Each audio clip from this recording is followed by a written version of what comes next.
जय हिंद ग्रेड्स, welcome to Bhavibhor channel.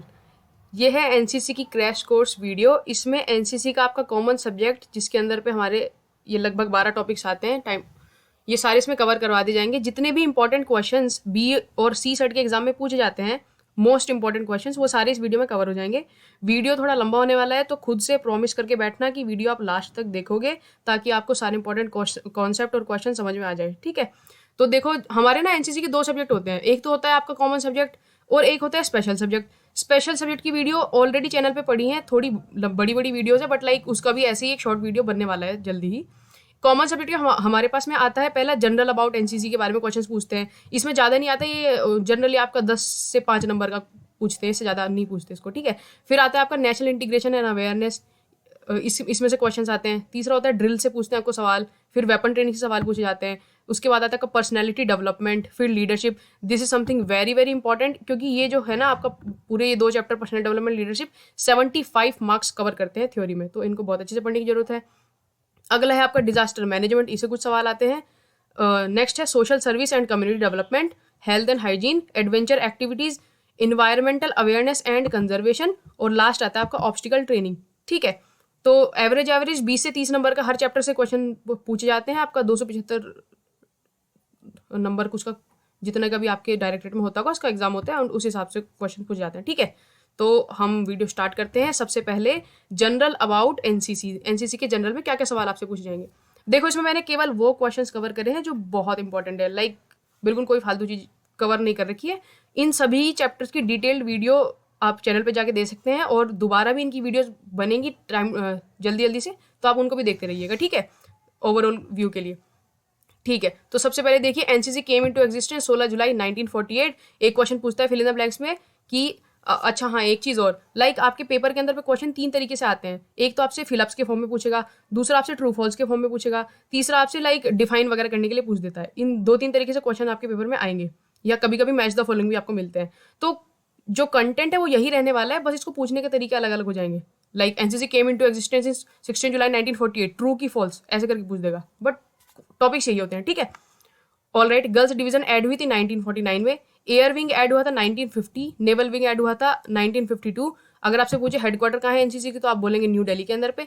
Directorate कितने हैं एनसीसी के अंदर पे, तो आप बोलेंगे सर 17 डायरेक्टरेट्स। ठीक है, डीजी एनसीसी कौन है, director general of NCC, lieutenant general Gurbir Pal Singh. ठीक है, अब एक क्वेश्चन आता है, आपसे डायरेक्टली पूछते हैं कि एम ऑफ एनसीसी बता दीजिए हमको, एम ऑफ एनसीसी। तो इसमें लाइक ये वर्ड टू वर्ड आप याद करने की कोशिश कीजिएगा। इसमें कुछ की पॉइंट्स होते हैं कि to develop character, comradeship, discipline, secular outlook, spirit of adventure and ideals of selfless service in a cadet.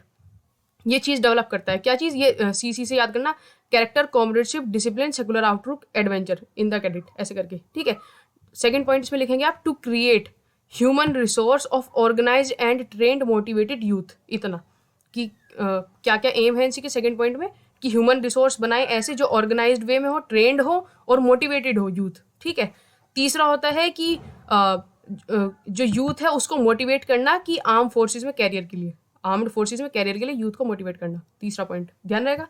ठीक है, अब आपसे एक क्वेश्चन पूछते हैं कि training activities in NCC. NCC के अंदर पे ट्रेनिंग एक्टिविटीज क्या होती है। तो देखो, एनसीसी के अंदर पे 3 तरीके से ट्रेनिंग एक्टिविटीज करवाई जाती हैं। पहली होती है आपकी इंस्टीट्यूशनल ट्रेनिंग, दूसरा कैंप ट्रेनिंग, और तीसरा अटैचमेंट ट्रेनिंग। देखो, इंस्टीट्यूशनल ट्रेनिंग में आपकी नॉर्मल जो ग्राउंड पर ड्रिल और परेड करवाते हैं वो होता है। कैंप ट्रेनिंग में आपके बहुत सारे वेरियस कैंप लगते हैं, एटीसी, सीएटीसी, आरडीसी, टीएससी वगैरह वगैरह, बहुत सारे ईटीसी कैंप्स होते हैं वो सब।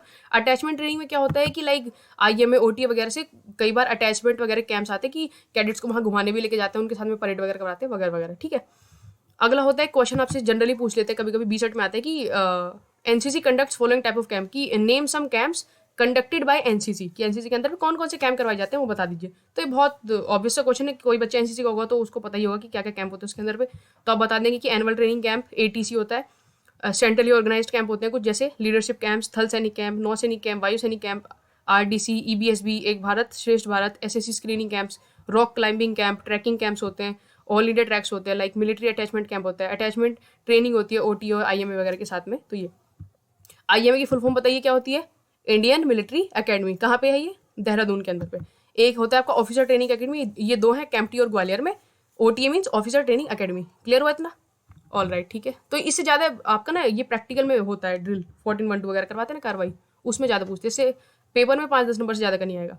ऑल राइट, नेक्स्ट आता है आपका topic very important, that is national integration. सबसे पहले इसको डिफाइन करने के लिए पूछते हैं कि व्हाट इज नेशनल इंटीग्रेशन।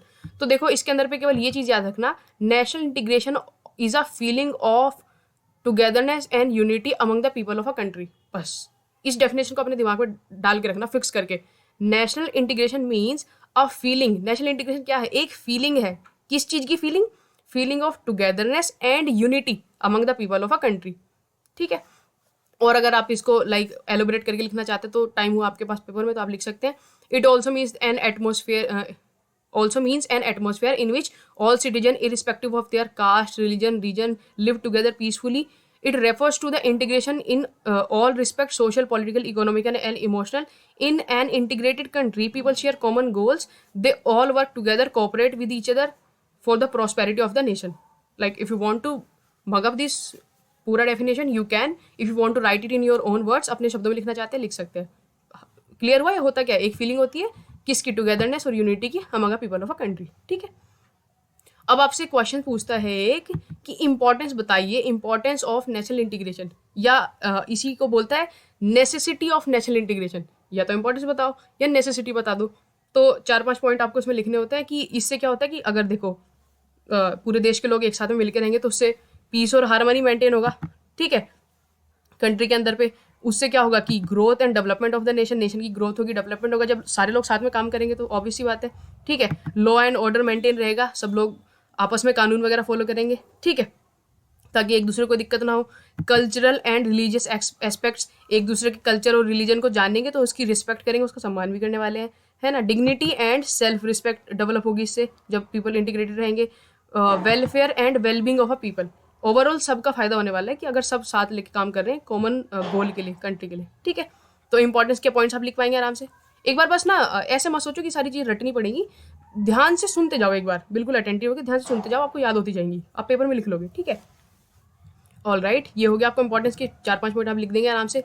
अब आता है फैक्टर्स अफेक्टिंग नेशनल इंटीग्रेशन। इसको 2-3 तरीके से पूछता है इस सवाल को, सेम को, कि फैक्टर्स बता दीजिए जो अफेक्ट कर रहे हैं नेशनल इंटीग्रेशन को, या बोलता है कि प्रॉब्लम्स नेशनल इंटीग्रेशन के रास्ते में, या बोलता है hindrance in achieving national integration. तो रुकावट, बाधा, कष्ट, परेशानी नेशनल इंटीग्रेशन के को लेकर के वो यही है, आंसर यही छापेंगे आप उसमें।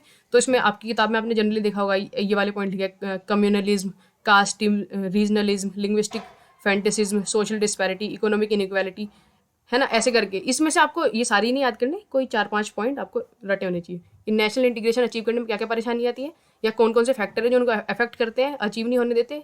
आप लिखेंगे कल्चरल एस्पेक्ट, सबके बहुत डाइवर्स कल्चर है वो। Political motives, political party that use to divide people for their own benefits. Lack of education, या इसको आप लिख सकते हैं इलिटरेसी है, उस वजह से भी। कम्युनलिज्म है, अलग अलग कम्युनिटी डिवाइडेड है। कास्टिज्म, अलग अलग कास्ट के पीपल लोग रहते हैं, दैट मेक पीपल थोड़ा दिक्कत की नेशनल इंटीग्रेशन अचीव होने में। रीजनलिज्म, अलग अलग रीजन के लोग हुए। लिंग्विस्टिक फैंटेसिज्म, आपका लैंग्वेज, लिंग्विस्टिक माने होता है अलग अलग बहुत सारी भाषाएं हैं, इतनी सारी लैंग्वेज बोली जाती हैं, ठीक है। सोशल डिस्पैरिटी, अलग अलग सोसाइटी में डिवाइडेड है लोग, ठीक है। इकोनॉमिक इनइक्वालिटीज़ है, कोई बहुत अमीर बहुत गरीब, दैट ऑल्सो कोज की एक वाली फीलिंग को कम करते हैं वो। एथिकल कॉन्फ्लिक्ट होते हैं, ट्राइबल आइडेंटिटी होती है अलग अलग, ठीक है। Corruption and lack of character, this is also one of the factor जिससे नेशनल इंटीग्रेशन अचीव होने में दिक्कत होती है। आया इतना? इसमें से 4-5 पॉइंट आप याद रखेंगे, ठीक है। ऑल राइट, एक ये बहुत फेवरेट क्वेश्चन होता है पेपर वालों का कि लाइक वो सब कुछ पूछने के बाद में हर चैप्टर के बाद ऐसा पूछ देते हैं कि अब बताओ role of NCC cadet in national integration, कि सब बता दिया आपने, अब बताइए कि आपका क्या रोल है इसमें, ठीक है। तो इसमें आप ध्यान रखेंगे, अगर आपसे पूछा नेशनल इंटीग्रेशन में रोल ऑफ एनसीसी कैडेट, तब भी आप सेम आंसर छाप देना। अगर आपसे पूछा role of youth in national integration, तब भी आप ये सेम आंसर छाप देंगे, कोई दिक्कत नहीं, हम यूथ के अंदर ही कंसिडर होते हैं, ठीक है। तो हम क्या क्या कर सकते हैं, देखो, कॉन्ट्रीब्यूटिंग टू एडल्ट एजुकेशन, कि छोटे बच्चे जो पढ़ते नहीं, मतलब उनको पढ़ा सकते हैं फ्री में फॉर, है ना। सोशल सर्विस एक्टिविटीज़ कर सकते हैं, जैसे कि बहुत सारी करते हैं एनसीसी के अंदर पे। ट्री प्लांटेशन ड्राइव वगैरह करते हैं हम लोग नेशनल इंटीग्रेशन के लिए। ब्लड डोनेशन कैंप्स करते हैं, है ना। कैंपेन अगेंस्ट डॉरी होता है, दहेज वगैरह के अगेंस्ट पे कैंपेन्स करी जाती हैं। प्लेज अगेंस्ट फीमेल फिटिसाइड, कन्या भ्रूण हत्या वगैरह के खिलाफ पे प्लेज वगैरह दिलवाई जाती हैं। Anti leprosy drugs, AIDS awareness rally करवाई जाती है ना। Visit old age home, spend some quality time with senior citizens, ठीक है। Disaster management and relief provide कर सकते हैं, ठीक है। प्रोमोटिंग नेशनल लैंग्वेज, की सारी लैंग्वेज का सम्मान भी करो, नेशनल लैंग्वेज को प्रमोट करिए। Trusting all human beings as equal, treating all human beings as equal, सबको समान तरीके से ट्रीट करना, रिस्पेक्ट करना सारे रिलीजन और उसकी। इसमें आप एक दो पॉइंट और ऐड कर सकती है, लाइक जो आपके कैंप्स होते हैं, EBSB का कैंप, एक भारत श्रेष्ठ भारत का कैंप, इन दैट कैंप आप वेरियस कल्चर, फूड, कास्ट वगैरह जो होते हैं ना, आपको एक दूसरे स्टेट के जानने को मिलते हैं। दैट ऑल्सो प्रोमोट्स आपका नेशनल इंटीग्रेशन की फीलिंग, तो you can write that as well in this. ठीक है, अच्छा इसके अंदर पे मैं कुछ चीज़ें और बताता हूँ आपको जो आपके लिए जाननी जरूरी है। लाइक इसके अंदर पे कुछ क्वेश्चंस और पूछे जाते हैं, जैसे एक पूछता है आपसे क्वेश्चन कि वेरियस रिलीजन्स बता दीजिए यहाँ पे कि इंडिया के अंदर पे मेन से कौन रिलीजन्स होते हैं। तो उसका आंसर आपको देना है कि लाइक मेन कौन से, कितने, 4 रिलीजन है मेन हमारे पास में। ठीक है, कौन कौन सा? हिंदू,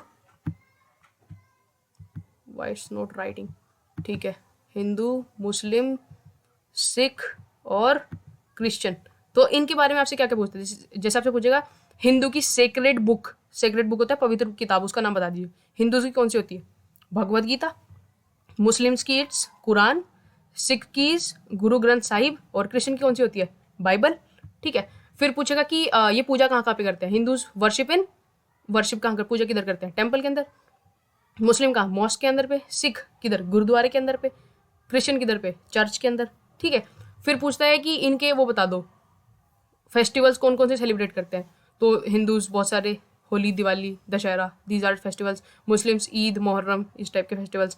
ठीक है, सिख बैसाखी, आपकी लोहड़ी है ना, ये सारे वो करते हैं सेलिब्रेट। ठीक है, क्रिश्चियंस में आपका ईस्टर, क्रिसमस, ये सारे फेस्टिवल सेलिब्रेट करते हैं। तो ये तो बहुत बेसिक क्वेश्चन है, लाइक आई थिंक आप इतने मतलब इंडिया में रहो तो इतनी सारी चीज़ें तो पता ही होंगी, बेसिक सी चीज़ें हैं। ठीक है, तो ये क्वेश्चन भी पूछते हैं पेपर के अंदर, ट्रू फॉल्स या मैच द फॉलोइंग्स में क्वेश्चन मैंने देखे हैं, बहुत आते हैं।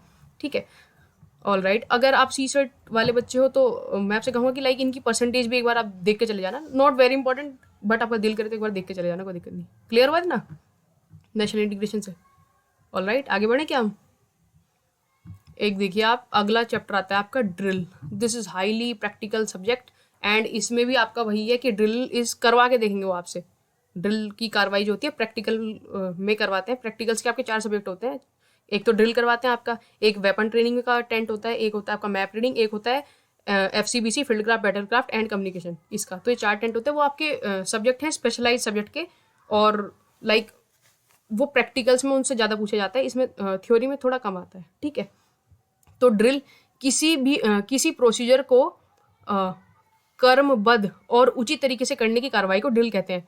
एक पर्टिकुलर तरीका होता है किसी भी काम को करने का, उसको हम ड्रिल कहते हैं, दैट इज ड्रिल। ठीक है, तो अगर आपसे पूछा कि बताइए कितने टाइप के ड्रिल होते हैं, there are 2 types of drill, that is open drill and close drill. यहीं पे मैं आपको बताना चाहूँगा कि मार्च जो आप करते हो ना, दैट इज मार्च। कि मार्च क्या होता है, मैं ये तो बता दो आप पहले। ड्रिल तो आपने बता दिया कि 2 टाइप की ड्रिल होती है, ओपन ऑर्डर ड्रिल और क्लोज ऑर्डर ड्रिल, लेकिन मार्च आपका होता है पूरा 3 टाइप का। कितने टाइप का होता है मार्च? 3 टाइप्स का। एक होता है आपका डबल टाइम मार्च, एक होता है आपका क्विक टाइम मार्च, एक होता है आपका स्लो मार्च। डबल टाइम मार्च, फिर तेज चाल, फिर धीमे चाल। ठीक है, तो वो मार्च के टाइप है, ये ड्रिल के टाइप है। क्लियर हुआ था ना? ओपन ड्रिल कब करी जाती है? ओपन ड्रिल करी जाती है जब आप ग्राउंड पे होते हो और प्रैक्टिस कर रहे होते हो। क्लोज ड्रिल करी जाती है जब आप फील्ड पे रिहर्सल दे रहे होते हो किसी चीफ गेस्ट वगैरह के सामने पे, देन आप क्लोज ड्रिल करके दिखाते हो। ठीक है, फाइन। इसके अंदर पे एक क्वेश्चन पूछते हैं एंगल्स को लेकर के, लाइक जब आप सावधान पोजीशन में खड़े होते हो तो आपके पैरों के बीच में कितना एंगल होता है, कितने डिग्री का एंगल होता है? That is of 30 degree, 30 degree का एंगल होता है आपके पैरों के बीच में। एक आप जब जैसे विश्राम में खड़े हो तो आप विश्राम के अंदर पैरों के बीच में गैप बता दीजिए कितना होता है। तो अगर आपसे पूछे हील टू हील तो ये होता है 12 इंच, अगर पूछे टो टू टो तो ये होता है 18 इंच, हील टू हील पूछे 12 इंच और टो टू टो 18 इंच। ये फिलअप्स में आएगा आपका। ठीक है, एंगल्स के अंदर पे और पूछते हैं, जैसे आपकी टर्निंग सी कार्रवाई होती है कि कैडेट दाहिने चलेगा दाहिने मुड़, तो दाहिने मुड़ में वो कितने डिग्री एंगल घूम गया? 90 डिग्री। अगर बोलते हैं कि कैडेट आगे बढ़ेगा पीछे मुड़, तो यहाँ खड़ा था बच्चा पीछे मुड़ गया, तो ये लगभग कितने डिग्री का एंगल टर्न करा इसने? 180 डिग्री का एंगल टर्न कर लिया। ठीक है, तो ये पूछते हैं, तो बेसिक है पता ही होगा। या बाएं चलेगा बाएं मुड़, तब वो 90 डिग्री एंगल बना रहा है। क्लियर इतना? ये उसमें फिलअप्स में आएगा आपका। ऑल राइट, एक क्वेश्चन पूछते हैं इसमें कि विसर्जन और लाइन तोड़ में डिफरेंस बताइए। तो आप कैडेट आपको मालूम होगा ये चीज़। विसर्जन इज परमानेंट, कि परमानेंटली ग्राउंड को खाली कर दीजिए। लाइन तोड़ इज टेम्पररी रूप से ग्राउंड को खाली करिए, मतलब ये ब्रेक होता है एक तरीके से, ठीक है। विसर्जन के बाद कोई भी ड्रिल में कार्रवाई, ग्राउंड पर कोई भी कार्रवाई नहीं करवाई जाती। लाइन तोड़ के बाद थोड़ी समय बाद दोबारा से फॉलो इन होता है और कार्रवाई कंटिन्यू करवाई जाती है, ठीक है। तो ये क्लियर हो गया विसर्जन एंड लाइन तोड़। नेक्स्ट होता है आपका ये भी फिल इन द ब्लैंक्स में ही पूछते हैं आपसे, या ट्रू फॉल्स में पूछेंगे ज़्यादा, ठीक है। देखो इसमें होता है, एक होता है आपका खुली लाइन चल और एक होता है आपका निकट लाइन चल। तो भाई क्या डिफरेंस है दोनों में? देखो खुली लाइन तब चलवाते हैं, इसमें ना आगे वाली और पीछे वाली फाइल एक एक स्टेप, डेढ़ स्टेप, 1.5 स्टेप पीछे ले लेती है। ये करवाई जाती है कि जब निरीक्षण करना हो आपको ना परेड का, तो खुली लाइन चलवा देते हैं ताकि थोड़ी सी जगह हो जाए बीच के अंदर पे, है ना। तो कितने स्टेप लेके आगे या पीछे? तो 1.5 स्टेप्स, ये पूछते हैं आपसे। निकट लाइन के अंदर भी जब निरीक्षण खत्म हो गया, चीफ ने निरीक्षण कर लिया पूरा, तो वापस से अपनी उसी पोजीशन में आने के लिए आगे वाली फाइल एक कदम पीछे चल लेगी और पीछे वाली एक कदम आगे चल लेगी। दैट इज 1.5 स्टेप लेके they will come to in the पुराने वाले स्क्वाड वाली पोजीशन में, ठीक है। इतना एक आपसे फिल इन द ब्लैंक्स के अंदर पे ही पूछते हैं कि गार्ड माउंटिंग, या फिर इसको बोलते हैं क्वार्टर गार्ड। क्वार्टर गार्ड के अंदर पे कितने होते हैं बच्चे? तो होते हैं 2+6, 8 लोग होते हैं। 8 लोगों की जरूरत होती है गार्ड माउंटिंग में, क्वार्टर गार्ड में, ठीक है। एक क्वेश्चन आता है आपका salutes, and this is something very important, क्योंकि पूछे जाते हैं सारे सवाल। इसमें सब कुछ मोस्ट इंपॉर्टेंट ही कवर कराया मैंने, फालतू चीज कोई है ही नहीं वैसे तो, ठीक है। Salutes are of 3 types. कौन कौन से? राष्ट्रीय सैल्यूट, जनरल सैल्यूट और सलामी शस्त्र। कौन कौन से होते हैं भाई तीनों? रिपीट करो मेरे साथ में। राष्ट्रीय सैल्यूट, जनरल सैल्यूट और सलामी शस्त्र। राष्ट्रीय सैल्यूट किस किस को दिया जाता है?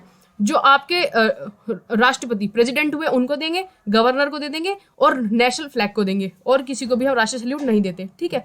जनरल सैल्यूट किसको देते हैं? किसी की रैंक हो, मेजर जनरल से ऊपर के अधिकारी कोई होगा तो उसको हम जनरल सैल्यूट देने वाले हैं, ठीक है। और बाकी सारे वीआईपी वीवीआईपी हो गए, उनको हम सलामी शस्त्र देते हैं। गार्ड में सलामी देगा, सलामी शस्त्र वो अलग, ठीक है। इसमें एक ही सवाल पूछते हैं आपसे, जब हम प्रेसिडेंट को गार्ड ऑफ ऑनर दे रहे होते हैं तो उसमें कितने जवान खड़े होते हैं? तो जब प्रेसिडेंट को गार्ड ऑफ ऑनर दी जाती है तो उसमें 150 जवान खड़े होते हैं, जो कि 3 फाइलों के अंदर पे खड़े होते हैं। 3 डिवीजन माने 3 फाइल्स के अंदर खड़े होते हैं, 150 जवान, ठीक है। और जब हम वाइस प्रेसिडेंट को दे रहे होते हैं या प्राइम मिनिस्टर को, तब वहां पे 100 जवान खड़े होते हैं, जो 2 फाइलों में खड़े होते हैं गार्ड ऑफ ऑनर में, ठीक है। और जो हम करते हैं क्वार्टर गार्ड, उसमें कितने होते हैं? 2+6, ठीक है। इतना क्लियर हुआ आपको? ऑल राइट, आगे बढ़ते हैं फिर इसमें ही हम। ऑल राइट, नेक्स्ट कैम्प्स हमारा आता है weapon training, very important. And weapon training के अंदर पे आपको, अगर आप बी सर्ट में है तो लाइक मैं आपसे कहूँगा कि आप 0.22, ये होती है आपकी 0.22 Mark 4 और एक होती है 0.22 डीलक्स। इन दोनों के बारे में रट के जाना अच्छे से। एंड सी सर्ट में है तो इन दोनों के साथ में आप SLR रट लेना, ज़्यादा राइफल वगैरह रटने की जरूरत नहीं है, बस ये 2 वेपन हथियार आपको बिल्कुल बढ़िया से याद होने चाहिए, ठीक है। तो हम एक बार यहाँ याद करने की कोशिश करते हैं। अच्छा, जो इसके सामने ये 0.22 लिखा होता है, उसके वो कैलिबर या एम्यूनेशन या राउंड या चैम्बर का साइज होता है। कैलिबर या एम्यूनेशन का मतलब क्या हुआ भाई ये बताओ? उसकी गोली, उसके अंदर जो बुलेट डाली जाएगी उसका साइज होता है। जैसे आपकी SLR वाली राइफल हुई तो SLR की राइफल के आगे लिखा होता है 7.62 mm। कितना? 7.62 mm। तो ये क्या हुआ? ये उसके कैलिबर का साइज हो गया, 7.62 mm उसके कैलिबर का साइज हो गया, या एम्यूनेशन का साइज हो गया। किसके? SLR की full form self loading rifle. Clear हुआ इतना? All right. देखो ये जो 2 राइफल है ना, इनको ध्यान से देखो। जो ये वाली राइफल है, ये आपको देखो इसमें लकड़ी वगैरह आगे तक पूरी लगी हुई है। एंड दिस इज आपकी 0.22 Mark 4। ये थोड़ी सी हैवी राइफल होती है। और जो ये थोड़ी सी पतली सी आगे से, मतलब इसका आयरन वगैरह वाला पार्ट आता है, थोड़ी हल्की सी लग रही है, दिस इज 0.22 डीलक्स। तो इसी वजह से ये जो Mark 4 वाली होगी, ये वाली दिस इज Mark 4 वाली, इसमें थोड़ा सा हैवी सा मैटर होगा एंड इसमें थोड़ा सा कम होगा, बस इतना ध्यान रखना आपने। अब देखो इसकी लेंथ कितनी होती है, लेंथ माने कि लंबाई कितनी है, तो लेंथ होती है Mark 4 वाली की 45 इंच और डीलक्स वाली की 43 इंच, ठीक है। वेट पूछेगा इस वाली का 3.93 kg। आपकी किताब में अगर आर गुप्ता पढ़ रहे हो तो उसमें होगा 8 LBS 10.5 ओज, OZ लिखा होगा, ओज 8 LBS 10.5 ओज। कितना? 8 LBS 10.5 ओज। और इसका है केजी में 2.78 kg, लेकिन इसका उस किताब के अंदर लिखा होगा 6 LBS 2 ओज। कितना? 6 LBS 2 ओज, ठीक है। ऑल राइट, इसकी मैगजीन कैपेसिटी, मतलब कितनी मैगजीन वहाँ जहाँ गोलियाँ डाली जाती है, कितनी गोली पड़ सकती है? 10 राउंड। इसके अंदर 5 राउंड। ये हल्की है, मैंने बताया अभी भी थोड़ा सा, ठीक है। मजल वेलोसिटी 2700 पर सेकेंड, इसकी भी 2700 पर सेकेंड सेम है, ठीक है। एक पूछेंगे आपसे ग्रूव्स इन बैरल। ग्रूव्स माने ये ना, ग्रूव्स क्या होते हैं, जो बैरल होता है ना उसके अंदर की साइड पे कुछ कट लगे होते हैं जिससे गोली जो है थोड़ी घूम के और उसकी स्पीड बढ़ जाती है। तो ये 6 होते हैं दोनों के अंदर पे। कितने? ये किसी भी राइफल का आपसे पूछ लिया ना, 6 बता देना, खत्म। ठीक है। इफेक्टिव रेंज 25 यार्ड, 25 यार्ड, ये आपको पता होगा। Maximum range 1700 yard, 1700 yard. ठीक है। Normal rate of fire 5 round दोनों का, और रैपिड रेट ऑफ फायर 10 से 15 राउंड, 10 से 15 राउंड। ये आप खुद से 2-3 बार रिपीट कर लेंगे ना, बस 2-3 बार आपको रीड करना, बस इसको याद हो जाएगा। ठीक है। और अगर मैं आपसे बोलूँ कि एसएलआर, मैंने इसमें लिखा नहीं है एसएलआर वगैरह के बारे में, बट ठीक है, एसएलआर के बारे में भी अगर आपसे पूछे तो आप सुनो, एक बार ध्यान से कान खोल के सुनो मैं क्या बोल रहा हूँ। एसएलआर की जो हाइट होती है, एसएलआर की हाइट भी 45 इंच होती है। कितनी होती है एसएलआर की हाइट? 45 इंच। ठीक है। उसका वेट होता है 4.6 kg। ठीक है। 4.5 किलो के आसपास की वो राइफल होती है आपकी, 4.4 kg।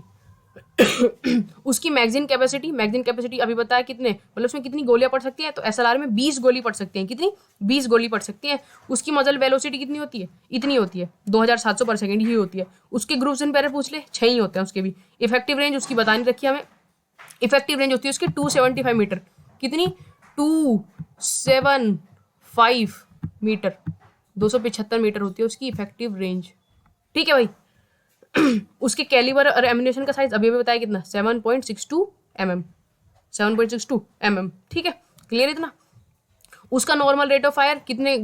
20 राउंड्स पर सेकंड, क्योंकि उतनी मैगजीन में उसमें डल सकते हैं गोलियां। रैपिड कितना बोलते हैं? रैपिड होता है 60 राउंड्स पर मिनट। कितना? 60 राउंड्स पर मिनट। क्लियर हुआ इतना?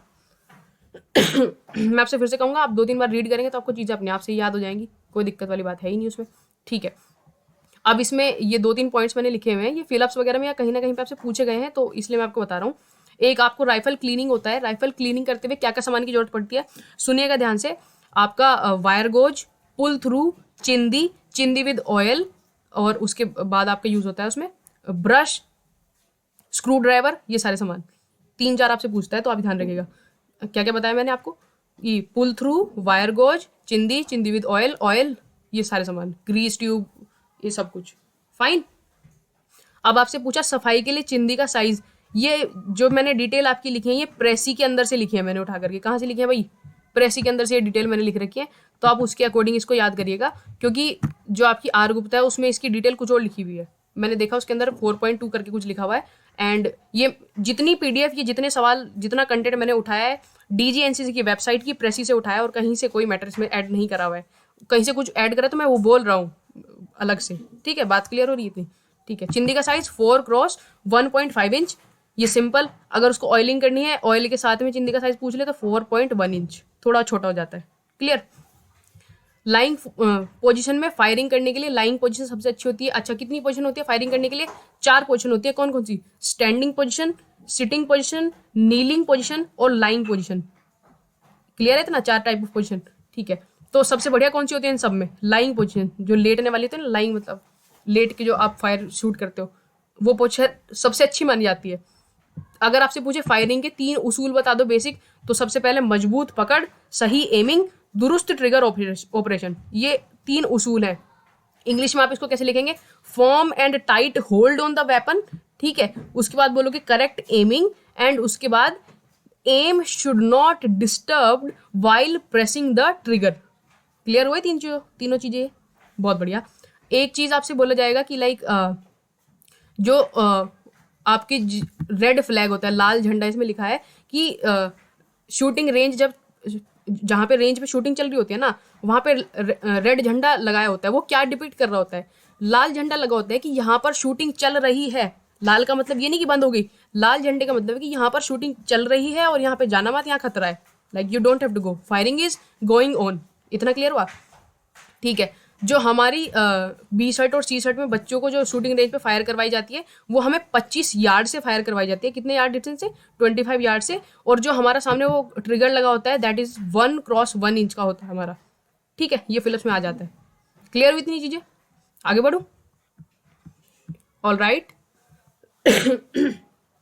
कम to our most important topic. Like इससे बहुत नंबर मिलते हैं, और ये सारी चीजें जितनी लिखी है ना, रट के जाना भाई अच्छे से, बिल्कुल मगअप करके। हाँ, पर्सनैलिटी डेवलपमेंट। तो पर्सनैलिटी एक इंसान के way of speaking, talking, behaving, bearing, सारी चीज उसके अंदर इंक्लूड हो जाती है। Overall inclusive behaviour of that particular individual, that is his और हर पर्सनैलिटी।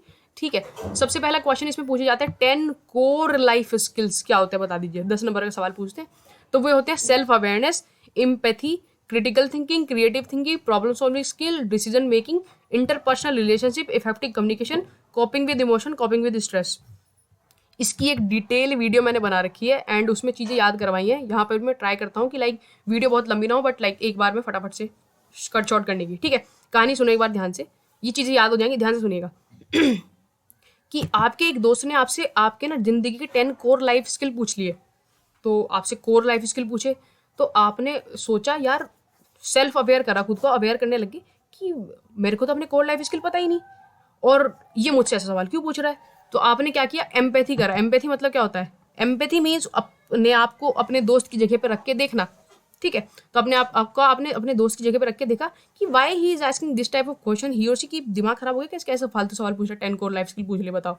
फिर आपने खुद को अपनी उसकी जगह पे रखा और दो तरीके से सोचा। कैसे, क्रिटिकली सोचा और क्रिएटिवली सोचा। अब आपने इन दो तरीके से सोच कर कि क्रिएटिवली और क्रिटिकली उसकी लाइक ऐसे बहके सवाल पूछ रहा था ना, तो उसकी कोई प्रॉब्लम होगी उसको सॉल्व करा। कैसे सॉल्व करा, डिसीजन लेकर के। अपने दोस्त की उस प्रॉब्लम को सॉल्व किया डिसीजन लेकर के। अब आपने उसकी कोई प्रॉब्लम सॉल्व कर दी तो क्या होने वाला है, आपके रिलेशनशिप बढ़िया हो जाएगी कि नहीं, रिलेशनशिप बढ़िया होगी और आपके कम्युनिकेशन जो थे वो और ज़्यादा होने लग गए। पूरे दिन पहले 1 घंटा चैट करते थे, अब 4-4 घंटे चैटिंग चल रही है, तो इफेक्टिव कम्युनिकेशन। ठीक है, अब आप क्या हुआ, ये सारी चीज़ें करने के बाद इतना अच्छा प्रोसेस आपने कर लिया, अपने दोस्त की मदद कर दी। अब आप अपने खुद के इमोशन और स्ट्रेस के साथ में भी अच्छे से कोप कर पा रहे थे। अब दूसरे की परेशानी सॉल्व करे तो अपनी तो कर ही लेंगे ना भाई। तो अपने कॉपिंग विद इमोशन, कॉपिंग विद स्ट्रेस। तो ये कहानी एक बार ऐसे दिमाग में ना पेपर में सोचना और लिख दोगे आप। क्या है 10 core life skill, self awareness, empathy, critical thinking, creative thinking, problem solving skills, decision making, interpersonal relationship, effective communication, कॉपिंग with emotion and कॉपिंग with stress. Clear, आगे बढ़ते हैं। एक क्वेश्चन समथिंग वेरी इंपॉर्टेंट, ये भी पूछा था हमसे एग्जाम में, that is factors influencing personality, या वो फैक्टर बताओ जिससे हमारी पर्सनैलिटी शेप होती है। ठीक है, तो इसमें स्टार्टिंग वाले जो ये 4 हैं, ये होते हैं आपकी हेरिडिटी वाले फैक्टर्स, है ना, और ये बाकी वाले होते हैं आपके साइकोलॉजिकल फैक्टर्स, है ना, ये वाले। ठीक है, तो इसमें कौन कौन से फैक्टर इन्फ्लुएंस करते हैं, हेरिडिटी,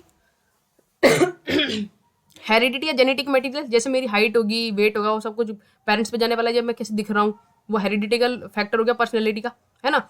सेल्फ डेवलपमेंट की, सपोज करो सेल्फ डेवलपमेंट, मैंने कुछ पर्सनल डेवलपमेंट की किताबें पढ़ ली, ये मैं सीख सकता हूँ, हाँ ठीक है, उससे मेरी पर्सनैलिटी ग्रूम होगी, डेवलप होगी।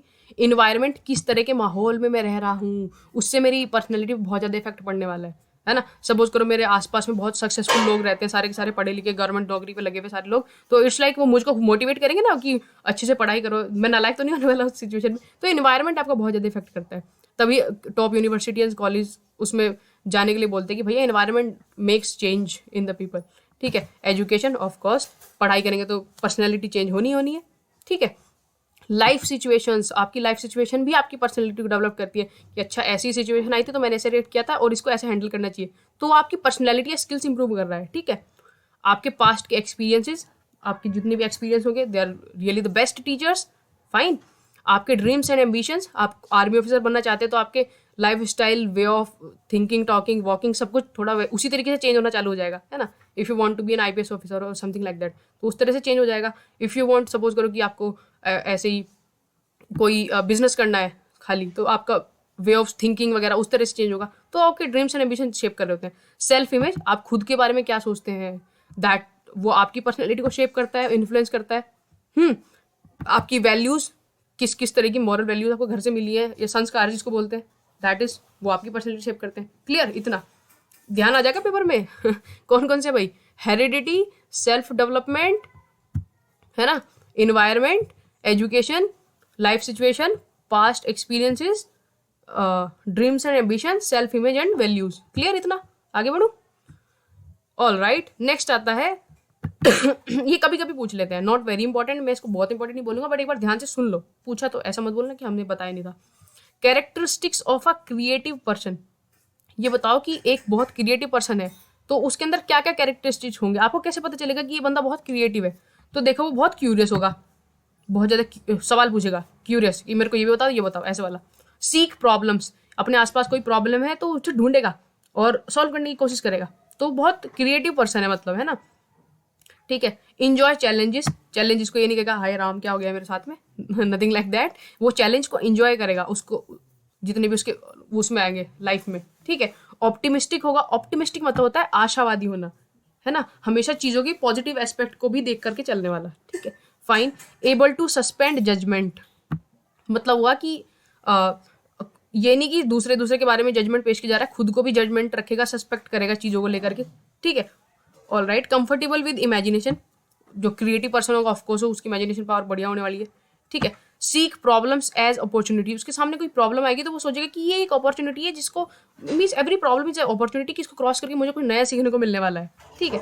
सीक प्रॉब्लम्स एज इंटरेस्टिंग, उसको प्रॉब्लम्स जो है वो बहुत इंटरेस्टिंग लगेंगी, लाइक ठीक है नई प्रॉब्लम आई है, नया सोल्यूशन ढूंढेंगे, let's have some creativity inside us, ठीक है। Problems are emotionally acceptable, problem से भागेगा नहीं, उसको एक्सेप्ट करेगा सॉल्व करने के लिए। चैलेंजेस एजप्शंस, ये है कि चैलेंज उसकी लाइफ में, जैसे अभी बताया ना कि वो विजुअलाइज करेगा कि लाइक अगर ऐसा कुछ हो गया मेरी लाइफ में तो मैं ये करने वाला हूँ, ऐसा वाला, बिकॉज वो बहुत क्रिएटिव इंसान ना, इसलिए, ठीक है।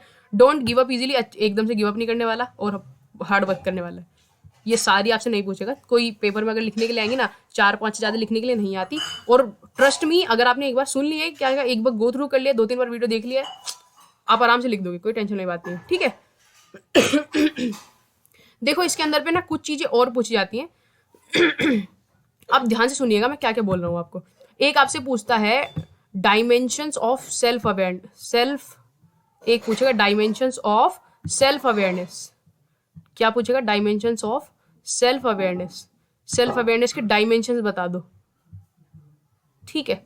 तो इसके अंदर पे आपको ज़्यादा कुछ नहीं लिखना होता, हालांकि इसकी फुल फ्लेजेड वीडियो आपको चैनल पर ही मिल जाएगी, या मैं लिंक डिस्क्रिप्शन में भी दे दूंगा, बट एक बार सुन लो मैं क्या बोल रहा हूँ। डायमेंशंस ऑफ सेल्फ अवेयरनेस के अंदर पे क्या आता है, सेल्फ अवेयरनेस मतलब क्या हुआ, खुद के बारे में अवेयर होना। Self awareness is the mother of all skills, या जितनी भी अवेयरनेस है, सबसे इंपॉर्टेंट है कि भैया खुद के बारे में इंसान को सबसे पहले पता होना चाहिए, सीधी बात, ठीक है।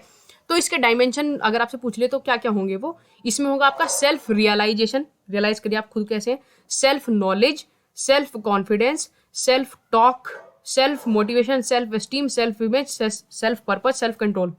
चले गया सर के ऊपर से। ध्यान से सुनो एक बार, अगर आपसे क्वेश्चन पूछ लिया कि डायमेंशंस ऑफ सेल्फ बताइए, तो आप रियलाइज करोगे कि अच्छा ठीक है खुद के बारे में अवेयरनेस करनी है क्रिएट, तो सबसे पहले रियलाइज किया ना आपने, तो उसके बाद आप क्या करोगे, नॉलेज इकट्ठी करनी चालू करोगे, पढ़ना चालू करोगे, क्योंकि आपको क्या करना है, सेल्फ अवेयरनेस डेवलप करनी है। This is only a story, ध्यान से सुनो कि सेल्फ अवेयर, आपसे डायमेंशन ऑफ सेल्फ अवेयरनेस पूछ ली, आपके दिमाग में रियलाइज हुआ अरे मेरे को तो सेल्फ के बारे में पता ही नहीं है, तो मैं सबसे पहले क्या करता हूँ, नॉलेज इकट्ठी करता हूँ उसके लिए। नॉलेज इकट्ठी करी, नॉलेज इकट्ठी करने से क्या होगा, आपका कॉन्फिडेंस बढ़ जाएगा, कॉन्फिडेंस बढ़ गया तो आप क्या करोगे, सभी लोगों से अच्छे से बात कर पाओगे, उन लोगों को मोटिवेट कर पाओगे। अब किसी दूसरे को आप मोटिवेट कर रहे हो तो आपके अंदर आपकी खुद की इमेज और आपकी खुद की सेल्फ स्टीम बहुत बढ़िया हो जाएगी, आपका खुद का कंट्रोल खुद के ऊपर, खुद का पर्पस लाइफ का कितना क्लियर हो जाने वाला है ना। तो ये छोटी सी स्टोरी थी, इससे आप बना लोगे क्या क्या डायमेंशंस ऑफ सेल्फ अवेयरनेस, एक बार फिर से ध्यान से सुनिएगा, self realisation, self knowledge, self confidence, self talk, self motivation, self esteem, self image, self control and self purpose. Clear हुआ था ना। एक आपको सुनने को मिलेगा लाइक व्हाट इज स्वॉट एनालिसिस, SWOT, स्वॉट एनालिसिस वाली ऐसा कुछ सुनने को मिल जाएगा। तो क्या होता है ये स्वॉट, फुल फॉर्म बताओ इसकी। S for strength, W for weakness, O for opportunity, T for threat. आपके स्ट्रेंथ और वीकनेस आपका इंटरनल फैक्टर है, आपको पता होगा, किसी को और को नहीं पता कि कैसा क्या स्ट्रेंथ है क्या वीकनेस है आपके अंदर, ठीक है। अपॉर्चुनिटी और थ्रेट ये एक्सटर्नल फैक्टर है, आपको इन्वायरमेंट से पता चलेगा कि कौन सी अपॉर्चुनिटी आपको मिल रही है या कौन सा थ्रेट आपको मिल रहा है। जो आपकी स्ट्रेंथ होती है उसका उल्टा आपकी वीकनेस होती है, जो आपके लिए अपॉर्चुनिटी है उसका उल्टा आपके लिए थ्रेट है। बस इतना से ध्यान रखना है, बाकी आप लिख लोगे, है ना। इतना हुआ। इसके बाद में एक पूछता है आपसे टर्म आती है दैट इज टैक्टफुल कम्युनिकेशन। क्या बोला मैंने, टैक्टफुल कम्युनिकेशन। ये आपका प्रेसी के अंदर पे नहीं दे रखा, बट ये क्वेश्चन मैंने एक बार देखा था, तो मैं आपको इसके बारे में भी बता देता हूँ। आप इम्पॉर्टेंट लग रहा है मुझे क्योंकि ये याद आ गया, तो बता ही देते हैं। TACT, टैक्टफुल, टैक्टफुल ये पूरा बड़ा सा शब्द है, उसकी फुल फॉर्म है FUL, ठीक है। पूछते हैं what is tactful communication, tactful communication बता दीजिए क्या होती है। तो भाई ध्यान से सुनना मैं क्या बोल रहा हूँ। T फॉर होता है think before you speak, T माने क्या हुआ कि पहले बोलने से पहले सोच लो क्या बोल रहे हो, समझ आ गया इतना। Think, T, think before you speak. A for होता है असर्टिव कम्युनिकेशन। 3 टाइप कम्युनिकेशन होता है, एक्टिव, पैसिव, असर्टिव। देखो ये लिखी भी है साइड में, 3 type of communication, active, passive and sorry aggressive, passive and assertive. तो असर्टिव होना चाहिए कम्युनिकेशन में, असर्टिव सबसे बढ़िया होती है, अभी समझाऊंगा उसे भी, ठीक है। उसके बाद में क्लियरिटी ऑफ थॉट्स, सी से क्लियरिटी ऑफ थॉट्स, किसी को कुछ बात करे, कम्युनिकेट करे तो भैया खुद से क्लियर होना चाहिए ना कि क्या बताना चाह रहे हो, ठीक है। उसके बाद T for tone and pitch of the voice, आपकी आवाज जो है बहुत टोन पिच अच्छी होनी चाहिए, ऐसा नहीं कि बहुत ऐसे मुंह मुंह में बोल दिया भयंकर, सामने वाले को कुछ समझ में ही नहीं आया, ऐसा नहीं करना। Tone and pitch of the voice अच्छी होनी चाहिए, ठीक है। F4 क्या होता है आपका, focus on the interest of listener, सामने वाले से बात ऐसी करो जिसमें उसका इंटरेस्ट हो। Focus on the interest of listener, अगर मैं आपको इसमें ऐसे कुछ चीज पढ़ाऊंगा जो आपको बिल्कुल किसी काम की नहीं होगी तो आपका इंटरेस्ट थोड़ी ना आएगा इसको लेकर के, ठीक है। यू फॉर होता है अनकवर हिडन फीलिंग्स, कि हिडन फीलिंग्स को भी अपनी अनकवर करो, किसी बात करो तमीज से, तो ठीक है। और लास्ट में L फॉर होता है listen to the speaker as well, listening is a very important part, भाई उसकी भी सुन लो जो सामने वाला भी कुछ कहना चाह रहा है, अगर तो ऐसा नहीं कि खुद ही बोले बोले जा रहे हो, अगर आप कुछ कहना चाह रहे हो तो मेरे को कमेंट बॉक्स में कह देना भाई, ठीक है। क्योंकि इस समय तो सुन ही रहे हो चुपचाप से बैठ के, ठीक है। दोबारा से रिपीट करूं, T for think before you speak, मेरे साथ में बोलो, T for think before you speak, A for assertive communication, C for clarity of thoughts, T for tone and pitch of the voice, F for क्या था भाई, focus on interest of listener, U for uncover hidden feelings, L for listen for feedback या listen for the speaker as well, ठीक है। Clear हुआ था ना, tactful communication भी हो गया आपका कवर, बढ़िया। चलो भैया आगे पढ़ते हैं। एक ये चैप्टर आता है इसके अंदर पे कम्युनिकेशन। देखो कम्युनिकेशन 2 जगह आता है, एक आपका कॉमन सब्जेक्ट के अंदर भी कम्युनिकेशन चैप्टर है और एक स्पेशल सब्जेक्ट के अंदर भी कम्युनिकेशन चैप्टर है। स्पेशल वाला ऑलरेडी चैनल पे कवर हो रखा है, इसको भी कवर करवा रखा है, बट लाइक ऐसा नहीं कि दोनों में कंफ्यूज जाना है, 2 जगह है ये वाला टॉपिक, इसलिए आर गुप्ता में सब कुछ एक साथ परोस रखा, उन्होंने समझ में नहीं आता कौन क्या है, ठीक है। तो आपसे पेपर में डायरेक्ट क्वेश्चन पूछता है 3 वेज ऑफ कम्युनिकेशन, तो आप बोलोगे कि sir aggressive, passive, assertive. Aggressive वाले होते हैं जो बहुत गुस्से वगैरह में बात करते हैं कि हमारी बात सही है, तुम कुछ मत बोलो, सामने से चुपचाप से हमारी सुनो, ऐसे वाले एग्रेसिव वाले, जैसे आपके डैडी बात करते हैं आपसे, दैट इज एग्रेसिव, ठीक है। दूसरा होता है पैसिव, पैसिव होता है कि चुपचाप से बंदा बैठ रखा है और सुने जा रहा है, ज्यादा रिएक्ट नहीं कर रहा, सामने वाले का रिप्लाई भी नहीं दे रहा, पैसिव सा। असर्टिव होता है कि उसने बंदे ने आई कांटेक्ट करी हुई है, जिस टोन या पिच में सामने वाला बोल रहा है उसी पिच में वो रिप्लाई भी कर रहा है, उसकी बात भी सुन रहा है, समझ भी रहा है, सब कुछ बढ़िया, सबसे अच्छी होती है असर्टिव, ठीक है। कौन कौन से communication, aggressive, passive, assertive, ways हो गए। एक पूछेगा आपसे components of effective communication, effective communication के कंपोनेंट्स बता दीजिए कौन कौन से होते हैं, तो वो आप बताओगे सर वर्बल होता है, नॉन वर्बल होता है और लिसनिंग होता है। वर्बल बोल करके, नॉन वर्बल आप अपने हाथ के इशारे, आंखों वगैरह से जितने इशारे वगैरह करे जाते हैं बॉडी लैंग्वेज, वो सब नॉन वर्बल के अंदर आता है। लिसनिंग होता है सुनना, ध्यान से सामने वाले की बात को सुनना, दैट इज लिसनिंग में आता है, ठीक है। क्लियर हुआ था ना, बहुत बढ़िया। एक क्वेश्चन आपसे ये पूछते हैं, ये common barriers of effective communication. देखो इसमें बैरियर में आपसे सवाल कैसे पूछेंगे, या तो आपसे लिसनिंग बैरियर पूछ लेंगे, या आपसे पूछ लेंगे स्पीकिंग वाले बैरियर बता दो, या एक पूछेंगे reducing of the communication gap. अब ए बी सर्ट में उनका जो दिल करा एक सवाल इसमें से पूछेंगे, कन्फर्म आता ही आता है, ठीक है। अब आता है भैया तो हम पढ़ लेते हैं, क्या दिक्कत है हमें पढ़ने में, ठीक।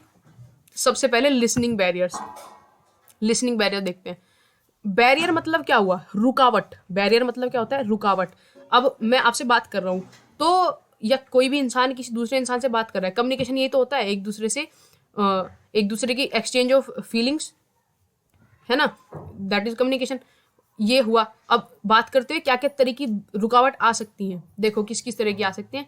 इंटरप्टिंग द स्पीकर, जो स्पीकर बोल रहा है उसको बार बार इंटरप्ट करना, बीच में टोक देना हर बात पे, तो कम्युनिकेशन में रुकावट ही पैदा कर रही है वो चीज़, ठीक है। Not maintaining an eye contact with the speaker, ठीक है। स्पीकर कोई सामने से बोलो, आप उसके साथ में आई कॉन्टेक्ट नहीं कर रहे हो, आप उसकी तरफ देख ही नहीं रहे हो, तो बैरियर है उसके लिए, उसे लगेगा पता नहीं कैसी किसी से बात कर रहा हूँ मैं, ठीक है। Rushing the speaker to complete his way, to complete what he is saying, कि ऐसे स्पीकर पे जोर डालना कि भाई जल्दी जल्दी खत्म कर, मेरे को जाना है, मेरे को जाना है, ये वाला, तो वो भी बैरियर क्रिएट कर रहा है, ठीक है।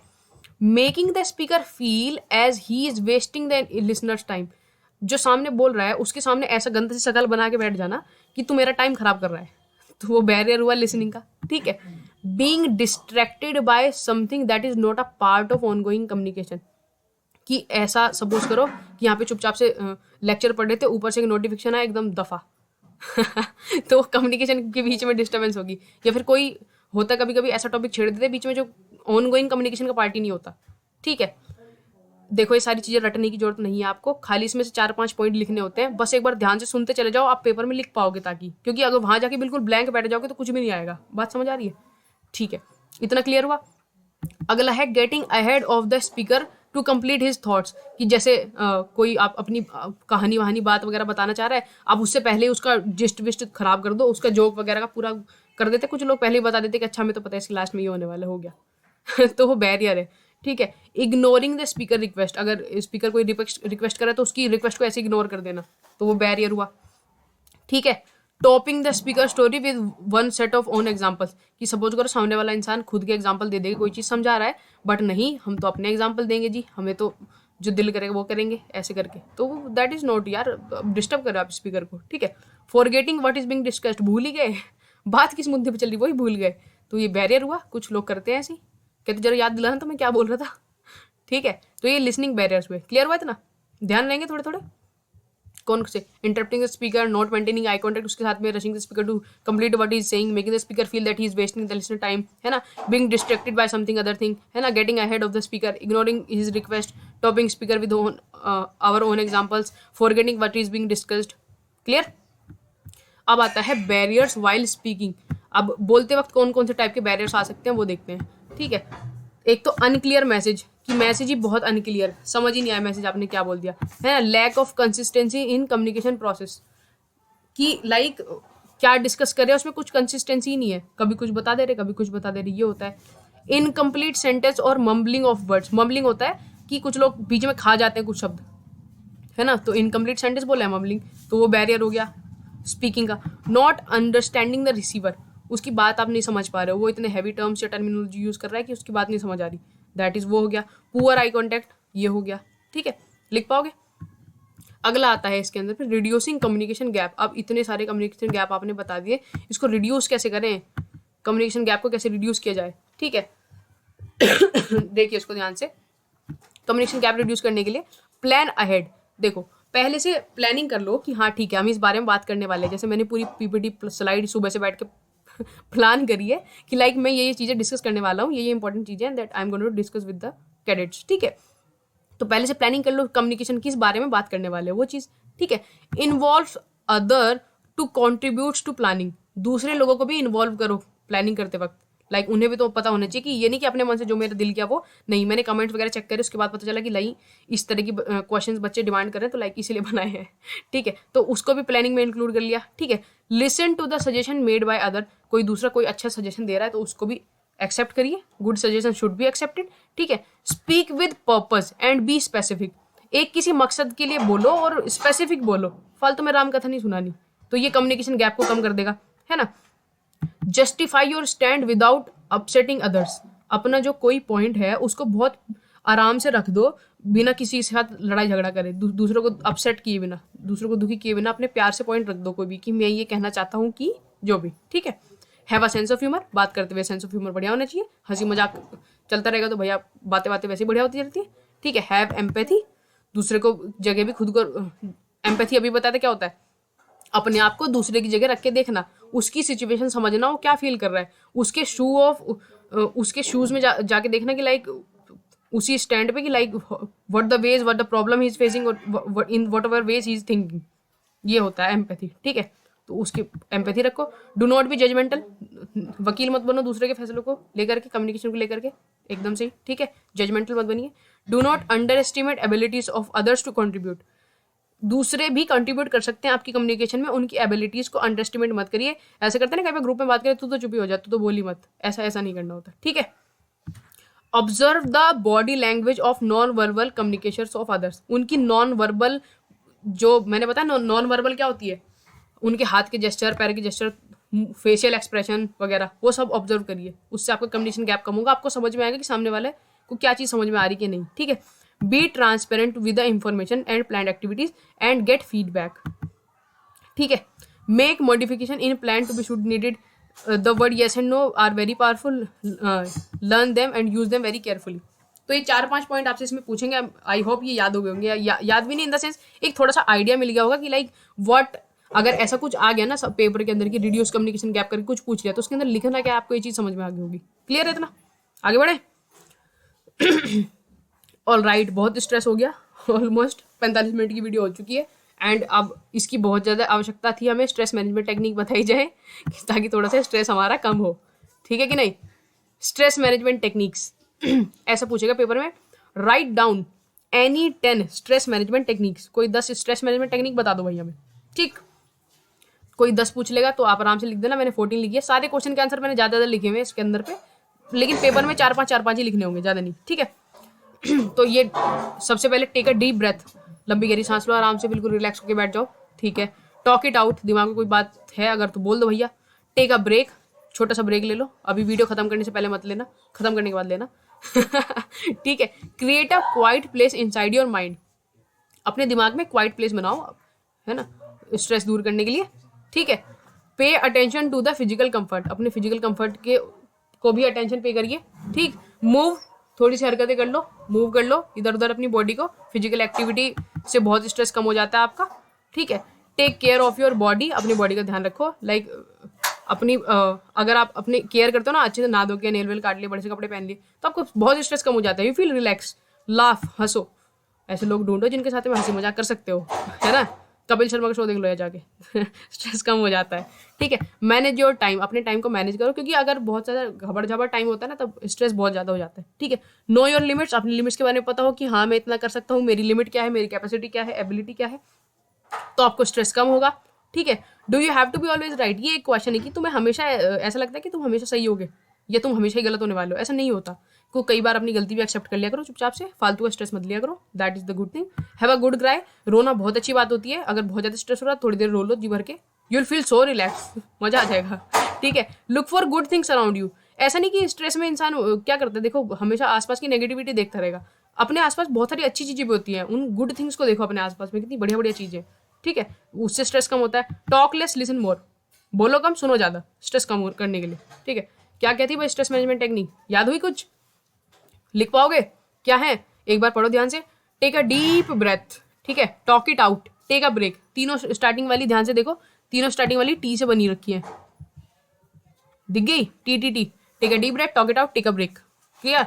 फिर बोला quiet, create a quiet place inside your mind, pay attention to your physical comfort, move, laugh, take care of your body, manage your time, know your limits, do you have to be always right, question पूछ लिएगा आपसे, have a good cry, look for good things around you, have a positive outlook and mindset, खत्म। Talk less listen more. Clear?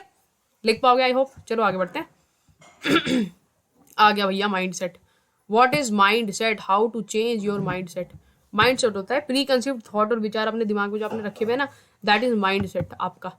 ठीक है, अब mind set की change कैसे करें? होते हैं ना दो टाइप के माइंड सेट, कौन कौन से माइंड सेट होते हैं भैया बताओ आपके? एक तो हुआ स्टैटिक माइंड सेट होता है एक आपका, एक होता है आपका ग्रोथ माइंड सेट। ठीक है, तो स्टैटिक माइंडसेट वाले कहते हैं कि भैया हम जो हैं जैसे हैं वैसे बढ़िया, हम बदलना नहीं चाहते। ग्रोथ माइंडसेट वाले कहते हैं कि नहीं, देयर इज ग्रोथ पॉसिबल, हम आगे बढ़ सकते हैं और ज़्यादा अवॉल्व कर सकते हैं और ज़्यादा बेहतरीन इंसान बन सकते हैं, तो वो ग्रोथ माइंडसेट वाले लोग होते हैं। ठीक है, तो अगर आपका ग्रोथ माइंडसेट है तो उसको और बढ़िया कैसे करना है, अगर स्टैटिक माइंडसेट है तो उसको ग्रोथ माइंडसेट में कैसे कन्वर्ट करना है, चेंज कैसे करना है, ये मकसद है इसको पढ़ने का। ठीक है, तो ये भी 10 मार्कर में पूछ लेते हैं आपसे, लाइक हमें बताओ कि how to change our mindset. उसकी देखो 5-6 नंबर में 5-6 पॉइंट लिखना, 10 में 10 पॉइंट लिख देना, खत्म। ठीक है, ओके, लिख पढ़ते हैं हम इसको। क्या है? Gate the best information only. कोशिश करो कि अपने दिमाग में अच्छी और बेस्ट इंफॉर्मेशन डालो। माइंड सेट देखो, ये दिमाग से रिलेटेड होगा सब कुछ, ध्यान दे रहे हो आप इसका। ठीक है, gate the best information only, कोशिश करिए कि आपके पास में बढ़िया सी इंफॉर्मेशन आए, हमेशा बेस्ट इंफॉर्मेशन आए। Role model the best people, जैसे एपीजे अब्दुल कलाम हो गए, स्वामी विवेकानंद हो गए, है ना, जनरल मनोज मुकुंद नरवाने सर या बिपिन रावत सर, जो भी, सम मानिका करियप्पा सर, आप आर्मी वाले पर्सन से, बिकॉज तो बेस्ट पीपल ढूंढो, आइडियल ढूंढो अपने, उनको रोल मॉडल करो, तो आपका माइंडसेट चेंज होगा, आपका वे ऑफ थिंकिंग चेंज होगा उनके हिसाब से। ठीक है, एग्जामिन योर करंट बिलीफ्स, एक बार ध्यान से सोचो कि तुम्हारा अभी का दिमाग कैसे काम कर रहा है, करंट बिलीफ, अभी के दिमाग कैसे काम कर रहा है, ताकि उसको चेंज कर सको, सिंपल। ठीक है, shape your mindset with visions and goals, आपके पास में एक विजन या गोल एम आपकी लाइफ का होना चाहिए, क्योंकि उससे आपका जो माइंड सेट है बहुत बढ़िया हो जाता है। ठीक है, आप मैंने अभी भी बताया विजन और गोल के हिसाब से काम कैसे करता है ऊपर पे एक बारी। ठीक है, फाइंड योर वॉइस। अब वॉइस का मतलब ये नहीं कि आवाज खो गई जी आवाज ढूंढ के दे दो, ऐसा नहीं। वॉइस मतलब होता है यार किस काम में तुम्हारा सच्ची में दिल लगता है, दैट इज योर वॉइस। बोलता ना कि टीचिंग इज माई वॉइस, पढ़ाना मुझे बहुत पसंद है, ये मेरी वॉइस है, ये मेरी कॉल है, ऐसे करके दैट इज योर वॉइस। तो अपनी ढूंढो सच में क्या चीज़ करने में बहुत मजा आता है। ठीक। Protect your mind set. एक बार अपना विजन गोल वॉइस वॉइस फाइंड कर ली, एम बना लिया, उसके बाद फालतू नेगेटिव लोगों से अपने दिमाग को प्रोटेक्ट करो। कोई भी कूड़ा कचरा डाल के नहीं जाना चाहिए आपके दिमाग के अंदर पे, उसको प्रोटेक्ट करिए ताकि वो चेंज हो सके अच्छे पॉजिटिव वे में। ठीक है, लेट गो ऑफ कंपैरिजन। किसी से कंपेयर मत करो। Every person on this planet is unique, don't compare yourself with others. ठीक है, put an end to perfectionism. कोई भी चीज़ परफेक्ट नहीं हो सकती, बट आप ट्राई करो कि आप जो कर रहे हो काम उसमें आप परफेक्ट बनने का ट्राई करो। जो एक काम आपको आ रहा है आप उसमें परफेक्ट हो जाओ। ठीक है, लुक एट द एविडेंसेस। आप अपने आसपास कोई भी फैसला वगैरह लेने से पहले सारे सबूत वगैरह को मद्देनजर रखते हुए फैसला लेंगे तो आपका माइंड सेट अच्छा हो जाएगा। क्लियर। अगला देखिए, redefine what failure means to you. कि आपके लिए फेलियर की क्या डेफिनेशन है उसको एक बार रीडिफाइन करो अच्छे से। फेलियर क्या है, सक्सेस से पहले का एक step, simple, that is failure. Stop worrying about what people think. ये सोचना बिल्कुल बंद कर दो कि लोग क्या सोचते हैं, सिंपल। ठीक है, तो ये आपके माइंडसेट चेंज करने में आपकी बहुत मदद करेगा। क्लियर हुआ। अब इसे याद करना है, सुन के कथा ये नहीं हाँ हाँ नहीं करना। याद करो। So how to change mindset, क्या अगर क्वेश्चन है क्या लिखोगे भाई कि get the best information only, role model the best people. Best information लेनी है, बेस्ट लोगों को रोल मॉडल करना है। अब देखो इसमें ना 2-2 के पेयर में याद किया करो, ऐसे बहुत सारी चीजें हो जाती है ना, तो 2-2 के पेयर बना लिया करो, उसके बाद याद कर लिया करो, बहुत आसानी होती है याद करने में। मैं ऐसे ही करता हूँ क्योंकि खुद से। ठीक है ना, तो क्या हुआ, get the best information only, role model best people. Examine your current belief, shape your mind with vision and goal. Current belief examine किए, फिर उधर से गोल एम एम्बिशन से अपने माइंड को शेप कर दिया। ठीक है, फाइंड योर वॉइस और उसके बाद अपने माइंड को प्रोटेक्ट करा। ठीक है, let go of comparison, put an end to perfectionism. ठीक है, look at the evidence, redefine what failure means to you, stop worrying what people think about you. Clear. आगे बढ़ते हैं। Next concept and topic is extremely important हमारे को उससे हिसाब से, बिकॉज इसकी जरूरत भी बहुत ज़्यादा है and this something very good topic. Essentials of time management. अपने समय को कैसे मैनेज करना है ना। अभी तो बहुत अच्छा यूटिलाइजेशन है, because of the exam you are studying, that's really good management of your time. ठीक है, तो उसकी प्लानिंग करना। देखो इसमें सबसे पहले सवाल यही पूछ लेते हैं आपसे, time management helps you in what ways does time management helps you, या why time management is important. ऐसा क्वेश्चन आया तो उसके अंदर क्या लिखोगे। देखो इसके अंदर पे आप लिखोगे कि अगर हमारा टाइम हमने मैनेज कर दिया तो ये क्या करता है, reduced waste time and efforts. कि हमारा जो फालतू चीज़ों में फालतू समय खराब होता है वो बचाता है, और हमारे फालतू एफर्ट जो उधर पे लगते हैं वो भी बच जाते हैं अगर हम अपना टाइम अच्छे से मैनेज करके रखते हैं। क्लियर।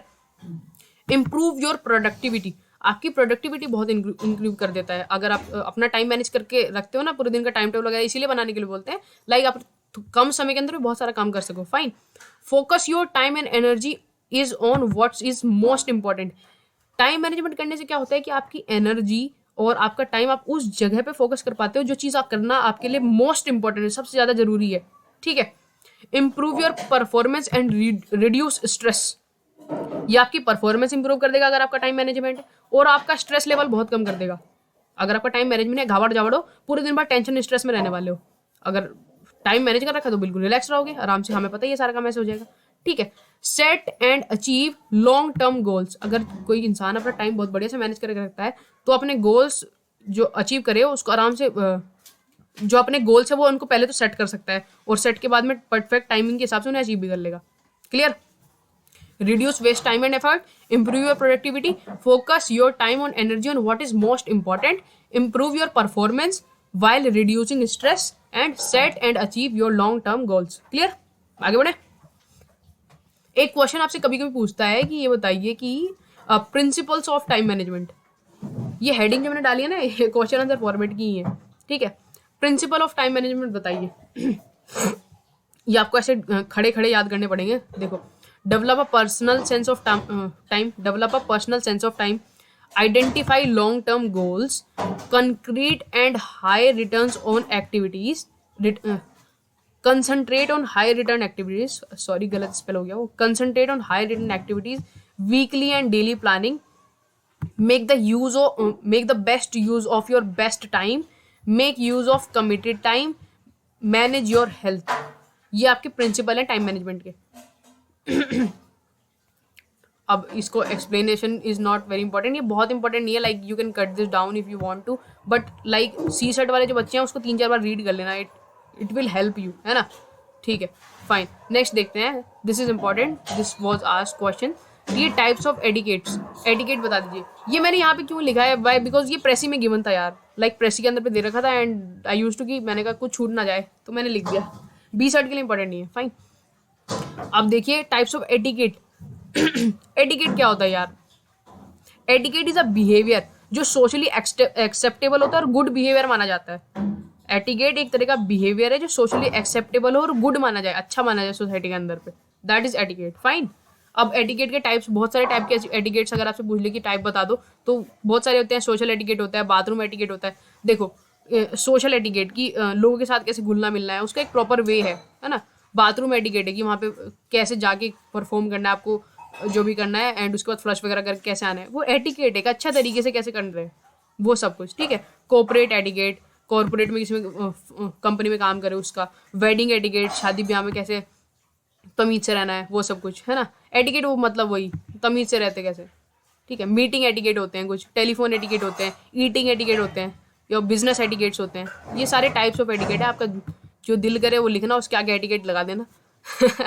हो जाएगा आपका एटिकेट्स, ठीक है, फाइन, ऑल राइट। एटिकेट्स हो गया आपका। एक आपका एटिकेट के साथ में एक टर्म और यूज होती है, दैट इज एटीट्यूड। ये आपने सुनी होगी ना, काफी बार यूज भी करते होंगे। क्या होता है भैया? एटीट्यूड। एटीट्यूड बहुत है कि हमारे पास, तो ऐसे कह रहे हो। ATTITUDE, यही होते हैं स्पेलिंग, देख लेना यार, इंग्लिश के मास्टर तो है नहीं हम। एटीट्यूड क्या होता है? तो एक आपसे जैसे पूछा टाइप ऑफ एटिकेट पूछ लेता है, एक बार बोलता है कि ये बताओ टाइप ऑफ एटीट्यूड क्या क्या होते हैं। तो आपने एक दो सुने होंगे कि मैम एक तो होता है हमारा पॉजिटिव एटीट्यूड, ये तो सुना ही होगा। एक होता है नेगेटिव एटीट्यूड, इसके बाद समझ में नहीं आता कि क्या लिखें पॉजिटिव नेगेटिव के बाद में। सुन लो एक बार और कौन कौन से एटीट्यूड होते हैं। पॉजिटिव एटीट्यूड होता है, नेगेटिव एटीट्यूड, एक हो गया आपका न्यूट्रल एटीट्यूड, सॉरी, कि ना पॉजिटिव ना नेगेटिव, न्यूट्रल एटीट्यूड हो गया।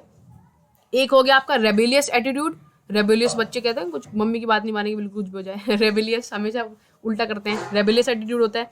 एक होता है आपका इंडिविजुअल एटीट्यूड, एक होता है सोशल एटीट्यूड। तो ये एटीट्यूड के टाइप से अगर आए तो 3-4 आप आराम से लिख लोगे आप। तो कौन कौन से? Positive attitude, negative attitude, neutral attitude, rebellious attitude, individual attitude, social attitude. Clear हुआ था ना? ठीक है, ऑल राइट। अब एक टर्म आती है आपकी definition of group and team. Like these are often asked questions कि ग्रुप और टीम में डिफरेंस बताओ। ये जनरली नहीं पूछा जाता, बट आपसे पूछ लिया, आपकी किस्मत बहुत खराब है। तो लाइक आप लिख पाओगे, एक बार रीड कर लो इसको, this will be helpful. 2 or more people interacting to achieve a common objective is a group। कि जैसे एनसीसी के अंदर पे ग्रुप्स बना देते हैं ना बहुत सारे छोटे छोटे से, तो एक पर्टिकुलर 2 या 2 से ज़्यादा लोग हों जो एक कॉमन ऑब्जेक्टिव को अचीव करना चाह रहे हो, दैट इज़ अ ग्रुप। अब टीम भी 2 या 2 से लोगों की होती है, लेकिन उसमें इंसान जो है इंडिपेंडेंटली काम करता है एंड उनकी जो आउटकम है वो सेम होनी चाहिए।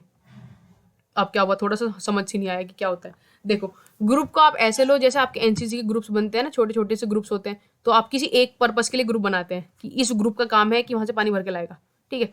टीम्स क्या होती हैं? टीम्स का आप ऐसे सोचो कि कॉर्पोरेट वगैरह के अंदर पे होते हैं, तो कॉर्पोरेट के अंदर एक फाइनेंस वाली टीम है, फाइनेंस वाली टीम है। अब उस फाइनेंस वाली टीम के अंदर पे उन फाइनेंस की पूरी टीम का काम क्या है कि ओवरऑल कंपनी की फाइनेंस को इंप्रूव करके देना। लेकिन उस फाइनेंस वाली टीम के अंदर पे जो लोग बैठे होंगे, एक एक अपना इंडेक्स फंड्स वगैरह संभाल रहा होगा, एक अपना क्या बोलते हैं उसको, मैनेजर वगैरह का काम संभाल रहा होगा, एक अपना उसमें अंदर क्लरिकल का वर्क संभाल रहा होगा, और वो अलग अलग काम कर रहे हैं ना, इंडिविजुअली काम कर रहे हैं। हालांकि वो एक टीम है बट इंडिविजुअल काम करते हैं एक कॉमन ऑब्जेक्टिव के लिए, आउटकम उनका एक कॉमन होता है। बस हुआ थोड़ा सा क्लियर? नहीं हुआ तो भी क्या जा रहा है भाई। जनरली क्वेश्चन नहीं आएगा, बट आया तो यू कैन डिफरेंशिएट आराम से। अब तो कर लोगे, क्लियर हो गया होगा यार आई गेस। ठीक, fine. All right, next topic comes is leadership and this is something very important. इस पर 5 स्टार मार्क कर लो, इस सवाल के बिना पेपर नहीं बनता। That is leadership traits. हमें बताओ 10 लीडरशिप ट्रेट बताओ, इसमें काफ़ी सारे लिखे हैं and you gonna learn them very easily, बहुत आसान नहीं है। लीडरशिप ट्रेट्स आपसे पूछे तो आप लिखोगे alertness, bearing courage, decisiveness, dependability, endurance, enthusiasm, initiative, integrity, judgement, justice, knowledge, loyalty, sense of humour. अब याद कैसे करना है भाई इनको, देखो ABCD पढ़ी है तो इनके स्टार्टिंग वाली लेटर देखो, ABC alertness, bearing courage, ABC alertness, bearing courage.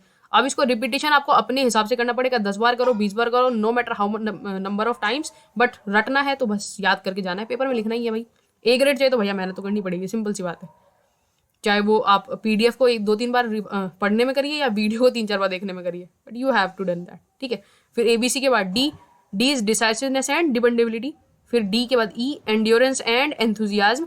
Initiative initiative, integrity. J judgement, justice. Knowledge KL knowledge, loyalty, sense of humour, ठीक है। तो इनको आप 3-4 बार बोलेंगे ना तो याद हो जाएगा। Alertness, bearing courage, decisiveness, dependability, endurance, enthusiasm, initiative, integrated, judgement, justice, loyalty, sense of humour. अब इनकी डेफिनेशन कहीं पे नहीं आती, बट लाइक ये 10 पूछेंगे तो आप लिख देना। फाइन, आगे बढ़े। नेक्स्ट इज लाइक ये कुछ टर्म्स हैं जिनकी डेफिनेशन आपसे पूछ लेते हैं कभी कभी पेपर के अंदर पे। 2 मार्क्स में दे यूजुअली आस्क कि what is motivation, what are moral values, या पूछता है कभी कभी व्हाट इज कैरेक्टर, या बोल दिया आपसे what is ethics, what is citizenship, ऐसे करके। तो जनरल क्वेश्चंस आपसे पूछ लेते हैं तो you have to learn them, like एक बार रीड कर लो वहां पे आ जाएगा। मोटिवेशन क्या होता है, पढ़ो उसको एक बार, क्या लिखा है ये। Motivation is a commitment and अर्ज within a member which makes him accomplish his task under all situation without thinking about the cost। इसका मतलब क्या हुआ, देखो जनरल समझो, मोटिवेशन इज कि किसी इंसान को अर्ज करना, लाइक उसको मोटिवेट कर देना, उसको एक एनर्जी या थ्रस्ट या फोर्स प्रोवाइड करना टू डू द टास्क जो उसको करना चाहिए, whatever he usually want to do और ही और शी हैव टू डू, उस टास्क को करने के लिए उसको एक एनर्जी प्रोवाइड कर देना, दैट इज मोटिवेशन। क्लियर।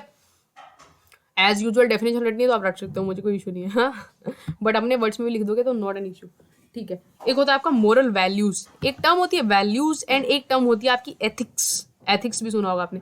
देखो वैल्यूज होता है स्टैंडर्ड बिहेवियर। वैल्यूज क्या होता है, स्टैंडर्ड बिहेवियर। जैसी वैल्यू देखो दिमाग में क्या आता है, स्टैंडर्ड सा बिहेवियर, एक वो वैल्यूज होती है। और एक आपसे पूछा कि एथिक्स क्या हुआ, एथिक्स होता है set of moral principle that governs behaviour of a person, set of moral principle. Values का भी एक स्टैंडर्ड सा बिहेवियर हुआ, ठीक है। और एथिक्स क्या हुआ, एक सेट है पूरा सा मोरल प्रिंसिपल का, एक दिमाग के अंदर पे एक सेट सा बना हुआ है जिस वजह से उस इंसान उस तरीके से बिहेव करता है, उसकी एथिक्स है। वैल्यूज एक छोटी टर्म होगी, एथिक्स इज क्वाइट बहुत डीपली रूटेड सी टर्म है, ठीक है, अच्छी सी घुसी हुई, ऐसा वाला समझ सकते हो आप, ठीक। इतना क्लियर हुआ। अगर आपसे पूछे कि नेक्स्ट क्वेश्चन आता है आपका व्हाट इज कैरेक्टर, एंड ये कम पूछा जाता है बट लाइक मेरा काम है, प्रेसी में दिया है तो आपको एक बार बताना जरूर इसके बारे में। Character traits are all aspects of a personal behaviour attitude. उसका इंसान का कैरेक्टर के अंदर पे आ जाता है उसका पर्सनल बिहेवियर, उस पर्सन का बिहेवियर और attitude that makeups his personality.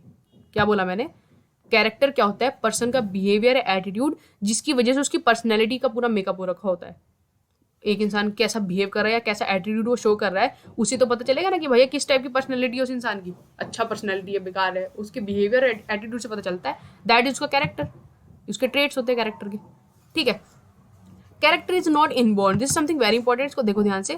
Character inborn नहीं होता, लाइक पैदाइशी कैरेक्टर लेके कोई इंसान पैदा नहीं होता, but it will developed over a period of time. आप जैसे सोसाइटी इन्वायरमेंट रहते हो उसके हिसाब से वो डेवलप होता है over a period of time, ठीक है। अब कुछ इंपॉर्टेंट ट्रेट्स देख लीजिए जो लिस्ट बिलो कर रखे हैं। अगर इसमें से आपका कुछ आया कि लाइक हमें बता दीजिए, वैल्यू बता दो, एथिक बता दो, या कैरेक्टरिस्टिक ट्रेट बता दो किसी इंसान के, तो आप सेम चीज छाप देना, कोई दिक्कत वाली बात नहीं, इसमें सब सही है, ठीक है। तो इसमें स्पीक ट्रुथ, अब ये इस इंसान का देखो वैल्यू भी हो सकती है कि मैं सच बोलता हूँ, मेरी वैल्यू है, मेरी घर में सिखाया गया कि सच बोलना चाहिए। मेरे एटिकेट भी हो सकते हैं कि यही चीज़ मेरे अंदर डीपली रूटेड है बचपन से कि मैं ऐसा ही हरकत करता हूँ, है ना, तो दैट इज उसकी एटिकेट है सच बोलना। दूसरा उसका कैरेक्टर भी हो सकता है सच बोलना, लाइक दिस माई कैरेक्टर, मैंने कभी झूठ नहीं बोला आज तक, कि मेरा कैरेक्टर है ना। तो ये सब आप जो लिखे हैं ना, ये set of terms, don't get worried कि ये बहुत बड़ी चीज़ें हो रखी हैं, लाइक कभी क्वेश्चन आया तो आप इसमें छाप सकते हो वाली चीज़ें, क्लियर। अब उसमें उसको ट्रूथ को लिख देंगे, लॉयलिटी, ट्रस्टवर्दीनेस, इंटीग्रिटी, कुछ भी डाल देंगे उस चीज़ को, बतिया तो बराबर है यार। तो speak truth, be honest, keep your words, like बात सेम हो गई वो दोनों की तीनों की, है ना। Own own up your mistakes, की बी ज़्यादा जजमेंटल नहीं होना, ठीक है। बी योर ओन जज, खुद के बारे में जजमेंटल हो, दूसरों के बारे में नहीं। Do not seek cheap popularity, घटिया दिखावा वगैरह मत करिए। रेजिस्ट टेम्पटेशन, ज़्यादा गुस्सा नहीं करना। सेट एन एग्जाम्पल, ऐसी हरकत करो कि आप एग्जाम्पल सेट कर सको। रेस्पॉन्सिबिलिटी वाली फील हो, है ना, सेल्फ सेक्रीफाइस वाली फील हो, इम्पार्शियल हो आप चीज़ों को लेकर के, डिसिप्लिन हो आप, ठीक है। तो ये वैल्यूज़ या कैरेक्टर्स की आपकी ट्रेट हो गई, या एथिक्स, आप इसमें लिख सकते हो यार, तीनों में लिख सकते हो, कोई दिक्कत नहीं, ठीक है। ऑल राइट, ये क्या लिखा है मैंने, battle of Haldi Ghati was fought on 1576 between Maharana Pratap Akbar led by मान सिंह ऑफ आमेर, अकबर की साइड से। अच्छा हाँ, ये ना एक क्वेश्चन पूछा गया था मेरे एग्जाम में, तो आई थॉट कि आपको बता दूं, ये वैसे मिलिट्री हिस्ट्री का टॉपिक है and I am gonna cover that topic soon. तो इसके अंदर पे क्वेश्चन पूछा था कि पहले बोला था बैटल ऑफ हल्दी घाटी कब हुआ था, तो बैटल ऑफ हल्दी घाटी आप ये ध्यान रखिएगा, ये हुआ था 1576 में। अब किस किस के बीच में हुआ था, महाराणा प्रताप और अकबर। अकबर की साइड से लड़ने कौन आया था ये पूछते हैं, तो अकबर की साइड से लड़ने आया था राजा मान सिंह ऑफ आमेर। कौन, राजा मान सिंह। तो ऐसे ही जस्ट कि कहीं पूछ ना ले तो मैंने इसको टेक्स्ट कर दिया था, I remembering that topic, fine. All right, इसमें कुछ और चीज़ें बता दूं आपको, काम आएंगी जो आपके पेपर में। एक टर्म होती है आपकी सिटीजन। सिटीजन कौन होता है भाई, सिटीजन? सिटीजन होता है एक पर्सन जो उस पर्टिकुलर कंट्री के laws and rights in the constitution में इंजॉय करता है। क्या बोला मैंने, एक पर्टिकुलर कंट्री में रहने वाला इंसान जो उस स्टेट कंट्री के द्वारा दिए गए कॉन्स्टिट्यूशन के laws and rights and duty निभाता है और लॉज एंड राइट्स को एंजॉय कर लेता है, दैट इज वहाँ का सिटीजन होता है। अब कैसे कैसे मिलती है citizen, that is a topic of polity, कि आप बाय बर्थ, बाय डिसेंट, है ना, बाय सर्टिफिकेट, बाय ऐसे करके सर्टिफिकेशन, ये सब दैट इज पॉलिटी टॉपिक। अब एनसीसी के अंदर भी इससे क्या पूछते हैं मैम, ये बताइए हमें, तो आप खाली कि एनसीसी में क्या क्वेश्चन पूछेंगे इससे। एनसीसी में पूछते हैं duties of a good citizen. What they ask is, they ask की ड्यूटीज बताइए गुड सिटीजन की, ये duties of a good citizen, तो ये आपको जानना चाहिए इसके लिए। तो एक बार सुन लीजिएगा ध्यान से क्या क्या होती है। एक गुड सिटीजन कौन होता है, देखिए, know his own rights and duties, जिसको अपने राइट्स एंड ड्यूटीज के बारे में पता हो, ठीक है, that will be a good citizen. ठीक है, जो लॉयल हो, जिसको अपने राइट्स एंड ड्यूटीज के बारे में पता हो, जो एक लॉयल हो देश के प्रति, जो पैट्रियोटिज्म की भावना रखता हो अपने अंदर पे, जो सर्विस बिफोर सेल्फ की फीलिंग रखता हो, जिसके अंदर सेंस ऑफ ड्यूटी हो, जो गवर्नमेंट प्रॉपर्टीज या इंफ्रास्ट्रक्चर की देखभाल करे, केयर फोन की तोड़फोड़ ना मचाए। क्लियर हुआ? एक बार और रिपीट करता हूँ, ध्यान से सुनिएगा, मैंने लिखा नहीं है बट ये क्वेश्चन पूछा जाता है तो मैं आपको बता रहा हूँ कि पूछता है duties of a good citizen क्या क्या होती हैं। पहला, know his own rights and duties, ठीक है। सेकंड, लॉयलिटी, ठीक है। तीसरा, पैट्रियोटिज्म टुवर्ड्स द कंट्री। चौथा, service before self, sense of duty, care of government and public properties. मैं क्लियर हूँ यहाँ तक? आप लिख पाओगे ये चीज़ आराम से? फाइन। ये आपको अगर बताया भी नहीं जाए तो लाइक गुड सिटीजन कौन होता है, यू कैन राइट आराम से यार, ठीक है। Fine, let's move to the next topic and the next one is, कौन सा चैप्टर भाई ये, disaster management. All right, disaster management, sudden mishappening वगैरह होती है कहीं पे किसी तरीके से, नेचुरल और मैनमेड, दैट इज डिजास्टर। और इसके अंदर पे कुछ फुल फॉर्म्स पूछते हैं कि एनडीएमए की फुल फॉर्म बताओ, तो एनडीएमए होता है नेशनल डिजास्टर मैनेजमेंट अथॉरिटी। एक पूछता है एसडीएमए, इसकी फुल फॉर्म होती है स्टेट डिजास्टर मैनेजमेंट अथॉरिटी। एक होता है आपका DDMA, that is district disaster management authority. एक होता है एनडीआरएफ, ये फोर्स है आपकी, national disaster response force. Clear, इनकी फुल फॉर्म आ गया, लिख दोगे आराम से, फाइन। एक पूछता है आपसे टाइप ऑफ डिजास्टर, तो कितने टाइप के डिजास्टर होते हैं भैया? दो टाइप के डिजास्टर होते हैं, कौन कौन से बताओ? पहला होता है नेचुरल एंड दूसरा होता है मैन मेड। अगर आप 20 सेट वाले बच्चे हो तो आपसे पूछेगा कि नेचुरल के 5 बता दो, मैन मेड के 5 बता दो। तो नेचुरल में 5 आप बता दोगे sir, storm, cyclone, tornado, volcano, खत्म हो गया। मैन मेड में आपके road accident, building, food poisoning, water contamination, selling, pollution, chemical, nuclear power वगैरह वगैरह ईटीसी। तो ये सिंपल सिंपल आप लिख दोगे, है ना।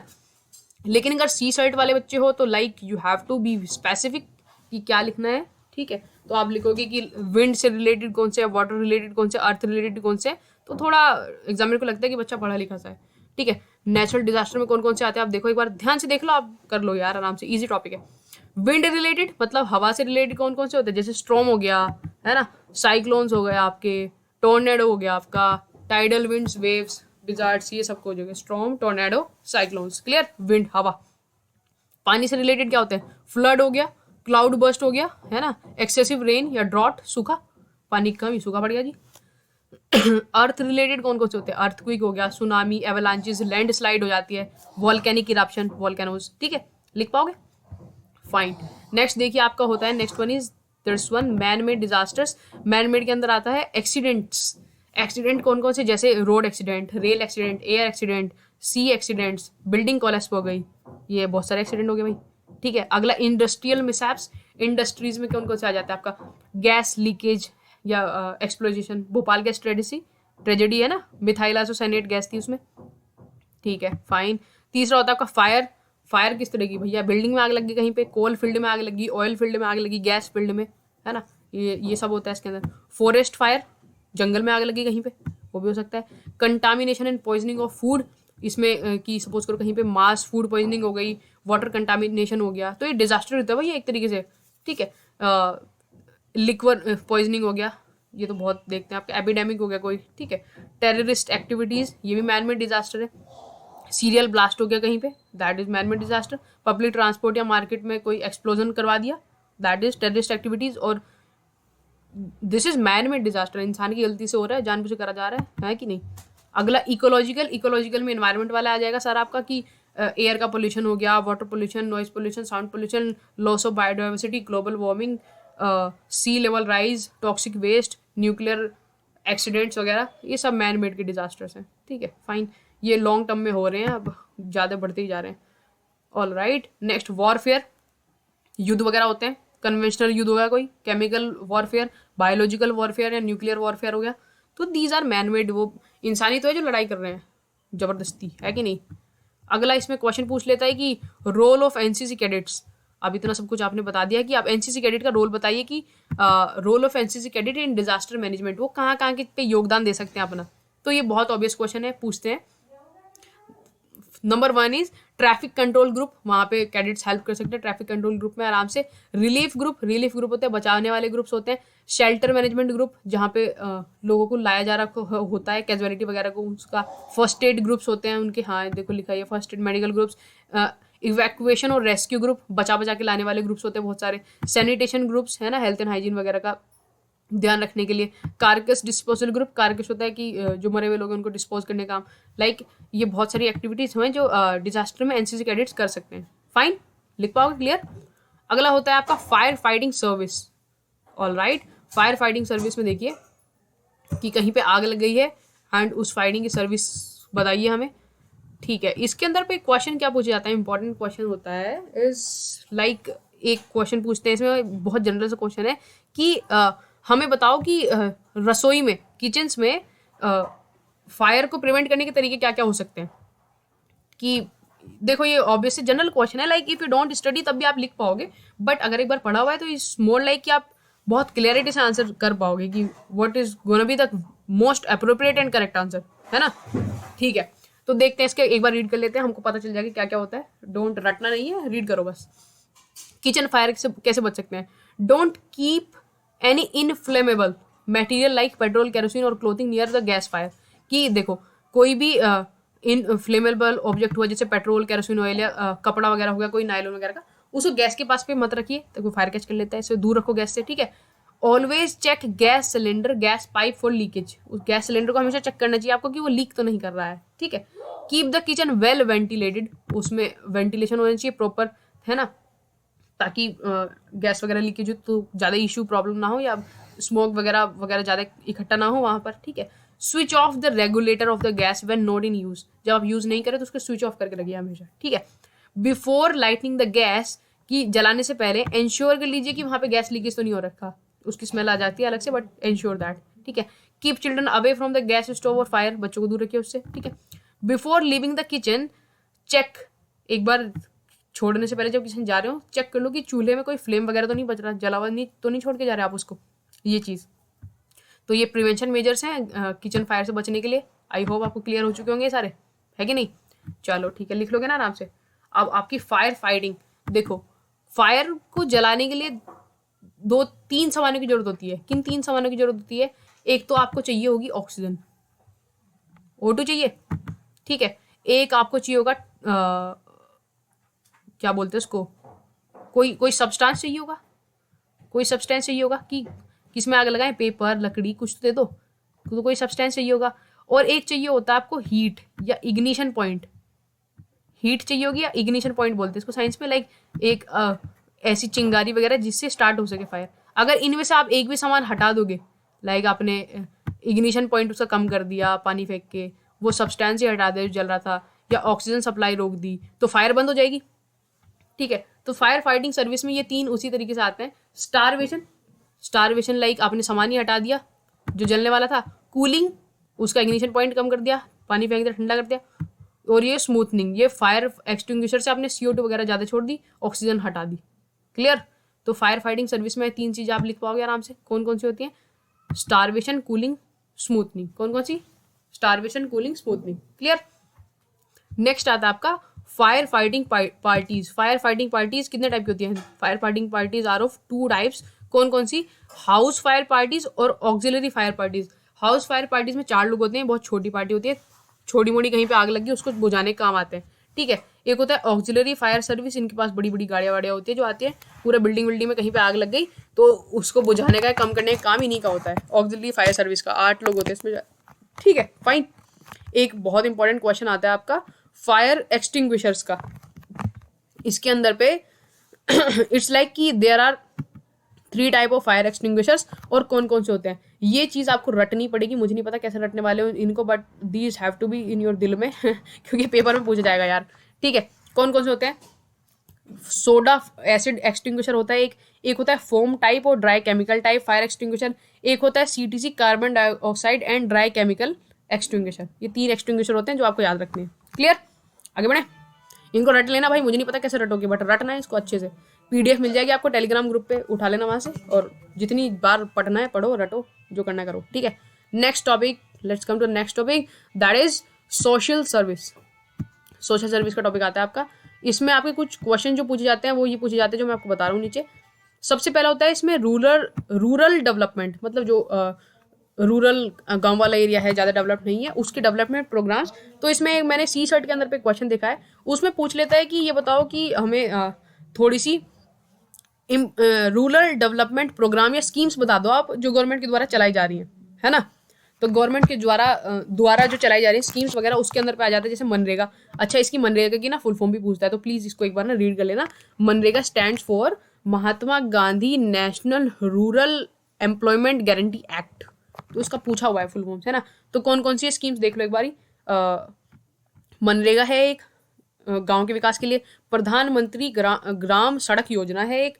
नेशनल सोशल असिस्टेंस प्रोग्राम है एक है आपका संसद आदर्श ग्राम योजना, ठीक है। प्रधानमंत्री आवास योजना, ठीक है। जीवन ज्योति बीमा योजना, ऑल राइट। प्रधानमंत्री कृषि सिंचाई योजना, या जो और कोई भी योजना अगर आपको करंट में पता है तो यू कैन राइट इट आराम से, है ना।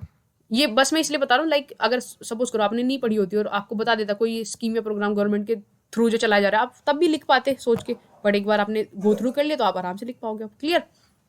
अगला देखिए, एक क्वेश्चन पूछता है, बहुत ऑब्वियस सा क्वेश्चन आता है ये, contribution of NGOs in social service.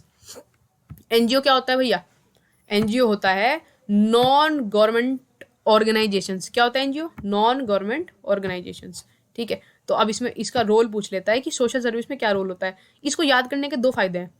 पहला, अगर क्वेश्चन आए कि NGO के रोल बताइए सोशल सर्विस में, तब आप ये लिख पाओगे। इनमें से इतने सारे नहीं लिखने, डरना नहीं देख के इनमें से कोई 5-10 ही लिखते हैं, 5-7 ज़्यादा नहीं, ठीक है।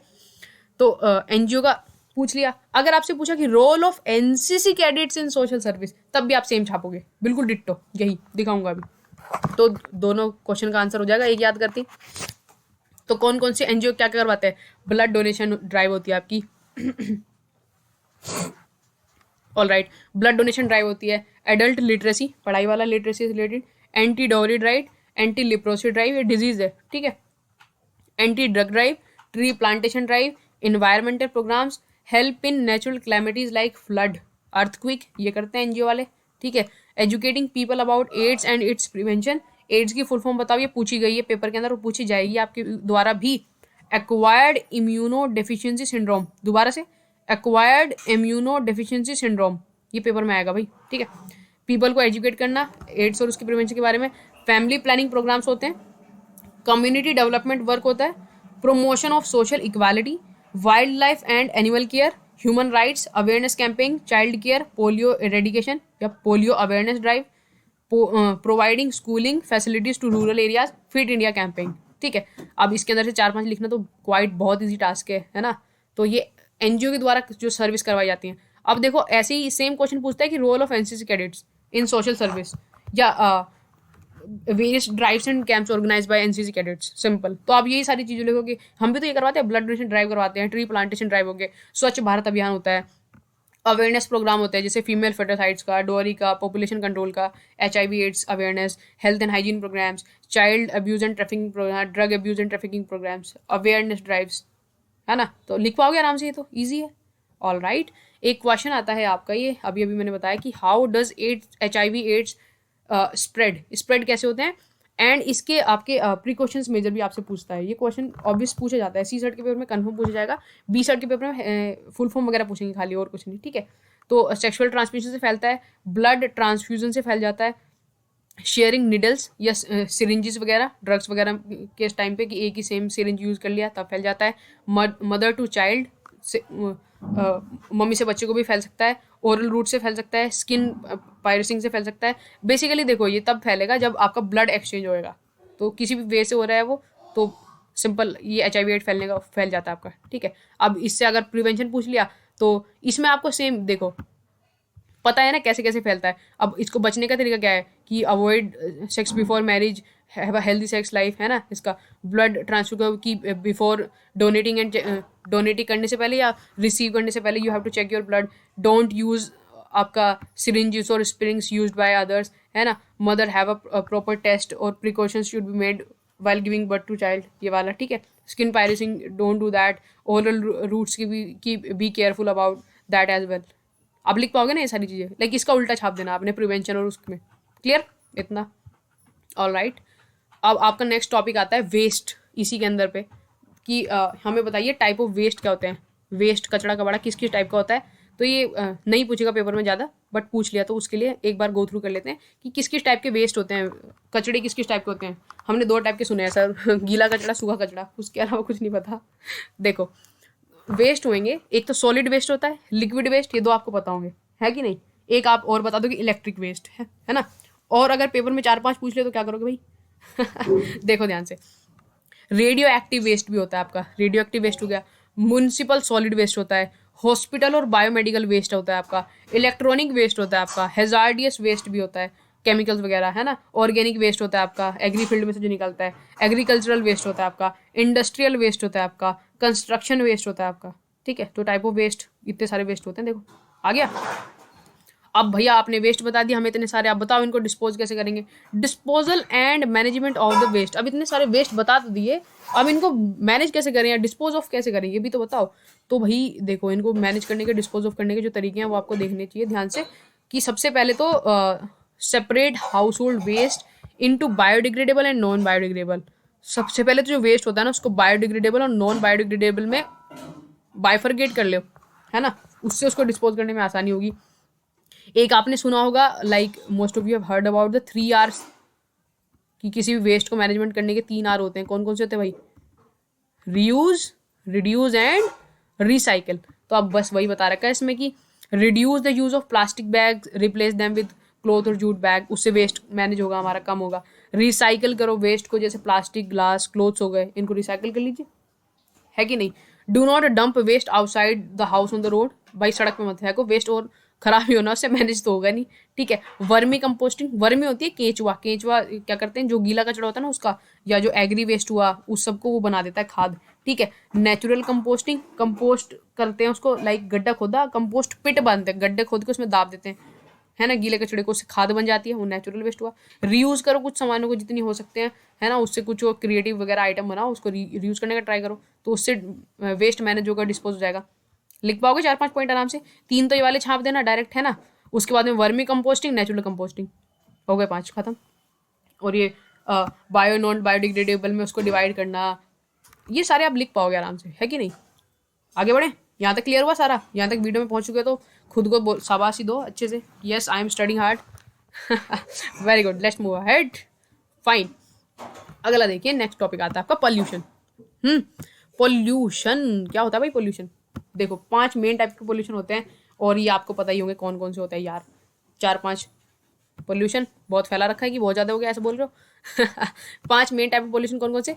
Air pollution, water pollution, soil pollution, light pollution, noise pollution. ये पूछा कि टाइप्स ऑफ पॉल्यूशन बता दो। अब इसके ही लगते लगते क्वेश्चन पूछेगा बच्चों वाला कि अब पॉल्यूशन को हटाने के मेजर्स भी बता दो। तो भाई पता होंगे ना ये सारे, ये भी मैं बताऊँ, लाइक पॉल्यूशन कैसे कम करना है। सुन लो एक बार ध्यान से, है ना। एयर पॉल्यूशन कम करने के तरीके कौन कौन से? कि व्हीकल्स में आप पेट्रोल और डीजल की जगह पे सीएनजी और इलेक्ट्रिक कार प्रेफर करिए, उससे आपका एयर पोल्यूशन कम होने वाला है। डायरेक्ट एलपीजी कनेक्शन यूज़ करिए, डायरेक्ट चूल्हा वूल्हा मत जलाओ, उससे पोल्यूशन कम होगा। ड्राई लीव्स को बाहर पे ऐसे बर्न मत करिए, फालतू में कचड़ा वगैरह बर्न मत करिए, है ना। प्लास्टिक वगैरह, उससे बहुत हैजार्डियस गैसेज निकलती हैं हार्मफुल, उससे पोल्यूशन कंट्रोल करने का ट्राई करना है आपने, ठीक है। ये हुआ एयर पोल्यूशन को। अब वाटर पोल्यूशन कैसे कंट्रोल करेंगे? कचरा डायरेक्ट नदियों में नहीं फेंकना, ट्रीटेड सीवेज प्लांट्स होने चाहिए जिससे इंडस्ट्री या फैक्ट्री का पानी ट्रीट होकर के उसमें गिरे, ताकि वो नदी जो है पॉल्यूट ना हो। अलग से ड्रेनेज सिस्टम बने आपके गंदे पानी के लिए, जिसको प्योरीफाई करके रिवर्स वगैरह में फ्लो करवाया जाए। फाइन। आपका सॉइल पोल्यूशन से कैसे रोका जा सकता है? लाइक फार्मर्स वगैरह को बहुत ज़्यादा हैवी या हार्मफुल केमिकल्स वगैरह, ओवर और हार्मफुल केमिकल्स, फर्टिलाइजर्स, पेस्टिसाइड्स वगैरह कुछ भी यूज़ नहीं करने चाहिए फील्ड में, सॉइल ख़राब होती है उससे, है कि नहीं। अगला कि सॉइल पोल्यूशन तो कैसे भी कम कर सकते हैं, एक तरीका और कि बहुत सारे ट्रीज वगैरह लगाओ, लाइक उससे इरोजन वगैरह बचे उसका। Light pollution, don't use very high lights, it's like LEDs cause, मतलब डायरेक्ट आपकी आंखों पे रेटिना डैमेज वगैरह होता है। लाइट पोलराइजर लेंस वगैरह का यूज़ करिए while looking at the screen and all, ताकि आपको उससे इफेक्ट ना हो, कम इफेक्ट हो, ठीक है। ड्राइव करते हुए अगर कार वगैरह या कोई चीज़ ड्राइव कर रहे हो तो सामने पोलराइजर का शीशा लगवाओ गाड़ी के आगे, पोलराइजर की शील्ड लगवा लीजिए, ताकि आपको उससे दिक्कत ना हो जाता है, ठीक है। नॉइज पोल्यूशन कैसे कम करेंगे? Avoid very heavy sounds, DJ वगैरह ये सब कुछ की पार्टीज एंड शादी वगैरह में इसकी एक मिनिमम फ्रिक्वेंसी और लो वॉइस पे आपको इसके रखना है। कार्स वगैरह में या ट्रांसपोर्ट वगैरह करते हुए don't use very high blowing horns वगैरह, उससे बहुत ज़्यादा इरिटेशन होते हैं। वाला पोल्यूशन कम करना है आपने, ठीक है कि नहीं? क्लियर? लिख पाओगे? 10 पॉइंट लिखने होते हैं यार, 5 पॉइंट मेनली, 10-15 तो मैंने बता दिए, और भी आप लिख लोगे, you are quite intelligent one. All right. एक ये प्रेसिमे में जब रीड करा था तो प्रेसिमे एक ये टर्म दे रखी थी उन्होंने, न्यू इनिशिएटिव्स। तो दे आर गोइंग की लाइक, मैंने देखा यार ये न्यू इनिशिएटिव क्या है, तो गवर्नमेंट के द्वारा जो नए नए इनिशिएटिव चलाए जा रहे हैं ना, वो पूछ रहे थे वो, लाइक कौन कौन से की आधार, भीम app, make in India, startup India, skill India, Mudra bank. तो आई थॉट कि मैंने एक बार बता देते हैं बच्चों को कि पेपर में आया ऐसा कि न्यू इनिशिएटिव क्या क्या चलाया गया गवर्नमेंट द्वारा, तो आप बता देना, ठीक है। कौन कौन से? जैसे आधार कार्ड का, Bhim app, make in India, startup India, skill India, Mudra bank. Fine, read कर लेना एक बार अगर दिल करे तुम्हारा, मेरा तो दिल है नहीं पढ़ाने का। ऑल राइट, फ्री पीडीएफ दे दूंगा यार, ठीक है। Next topic is health and hygiene. देखो इस चैप्टर से क्वेश्चंस जो आते हैं आपके, वो questions fill in the blanks के फॉर्मेट में आते हैं, जिसके लिए आपको पूरा चैप्टर थोड़ा थॉरोली पढ़ना पड़ेगा। इसकी मैं एक थॉरो वाली वीडियो बनाने वाला हूँ सून, 1-2 वीडियोस की चैनल पे पड़ी हैं ऑलरेडी, आप चाहें तो उनको भी देख सकते हैं, क्योंकि इसमें आपसे क्वेश्चन देखो कैसे पूछता है। फिल इन द ब्लैंक्स के अंदर पे क्वेश्चन पूछेगा बहुत सारे, तो फिल इन द ब्लैंक्स में आपको सब कुछ पता होना चाहिए कि वाटर से कौन सी डिजीज हो रहे हैं, एयर बोर्न कौन सी डिजीज है ना, तो उसका या फिर how many bones are there in human body, 206 ऐसे करके पूछता है सवाल, ठीक है। दूसरा पूछेगा फिलअप्स बहुत पूछता है इसमें, ये बात तो है। दूसरा पूछेगा कि लाइक सपोज करो कि स्नेक बाइट हो गया, डॉग बाइट हो गया, ये सब कुछ होने के बाद में उसको कैसे ट्रीट कर रहे हो आप, ट्रीटमेंट कैसे दे रहे हो, तो इट्स लाइक वो बहुत थोरो हो जाएगा, उसके लिए अलग ही वीडियो बनाना पड़ेगा। तो इसमें मैंने कुछ बहुत खाली मेन से 2-4 चीज़ें ऐड करी हैं, ज़्यादा कुछ नहीं ऐड किया, क्योंकि इसकी वीडियो अलग बनेगी ही बनेगी पक्का, ठीक है। तो उसके लिए वेट करना, तब तक के लिए जितना है आज उतना पढ़ लेते हैं फटाफट से। पर्सनल हाइजीन, सबसे पहला क्वेश्चन पूछता है कि पर्सनल हाइजीन क्या होता है। देखो पर्सनल, मेरा खुद का hygiene, personal hygiene involve those practice performance of the individual care of his own one's own body and health, अपनी खुद की बॉडी और उसका क्लीनलीनेस वगैरह का ध्यान रखना है, इस मेरी खुद की हाइजीन, ठीक है। देखो हेल्थ माने होता है फिजिकली, मेंटली और इमोशनली फिट होना, और हाइजीन मतलब होता है साफ सफाई आसपास की। क्लियर? इससे आसान शब्दों में नहीं बता सकता। अब एक पूछता है आपसे मेन कंपोनेंट्स बताइए पर्सनल हाइजीन के, कि अगर मेरे को अपनी पर्सनल हाइजीन मेंटेन करनी है तो उसके लिए मैं क्या करूं, है ना। तो भाई देखो कितने अच्छे अच्छे काम करने होते हैं, 7 घंटे सोना होता है, बाथ करना होता है रोजाना, अपने टीथ को 2 बार ब्रश करना होता है दिन में अपनी हाइजीन मेंटेन रखने के लिए, है ना। उसके बाद कीप फिंगर और नेल की जो हाथ और पैरों के उंगलियों के नेल्स वगैरह उनको ट्रिम वगैरह रखो अच्छे से कटिंग वटिंग करके। और भी होते हैं आपकी कि अच्छा सा फूड खाओ, बैलेंस डाइट लो, जंक फूड को अवॉइड करो, है ना। एक होता है कि रेगुलर एक्सरसाइज करिए, है ना, रेगुलर एक्सरसाइज करो तो आपकी बॉडी फिजिकली फिट रहे। क्लियर, लिख दोगे ना आराम से, ठीक है। नेक्स्ट क्वेश्चन आता है आपका, एक पूछते हैं what is first aid. First aid is a treatment given to a person before the arrival of a doctor. आपने बचपन में पढ़ा होगा। लाइक ये फर्स्ट एड होती है। ये पूछते हैं व्हाट इज फर्स्ट एड, कि डॉक्टर के आने से पहले जो ट्रीटमेंट दिया जाता है प्राइमरी यूज पे किसी इंसान की जान वगैरह बचाने के लिए, that is first add. Fine. अगला क्वेश्चन आता है कि बर्न्स एंड स्कार्स में डिफरेंस बता दो क्या होता है। देखो, बर्न माने भी जलना होता है और स्कार्ड माने भी जलना ही होता है, दोनों का मतलब जलना होता है। डिफरेंस क्या हो गया फिर।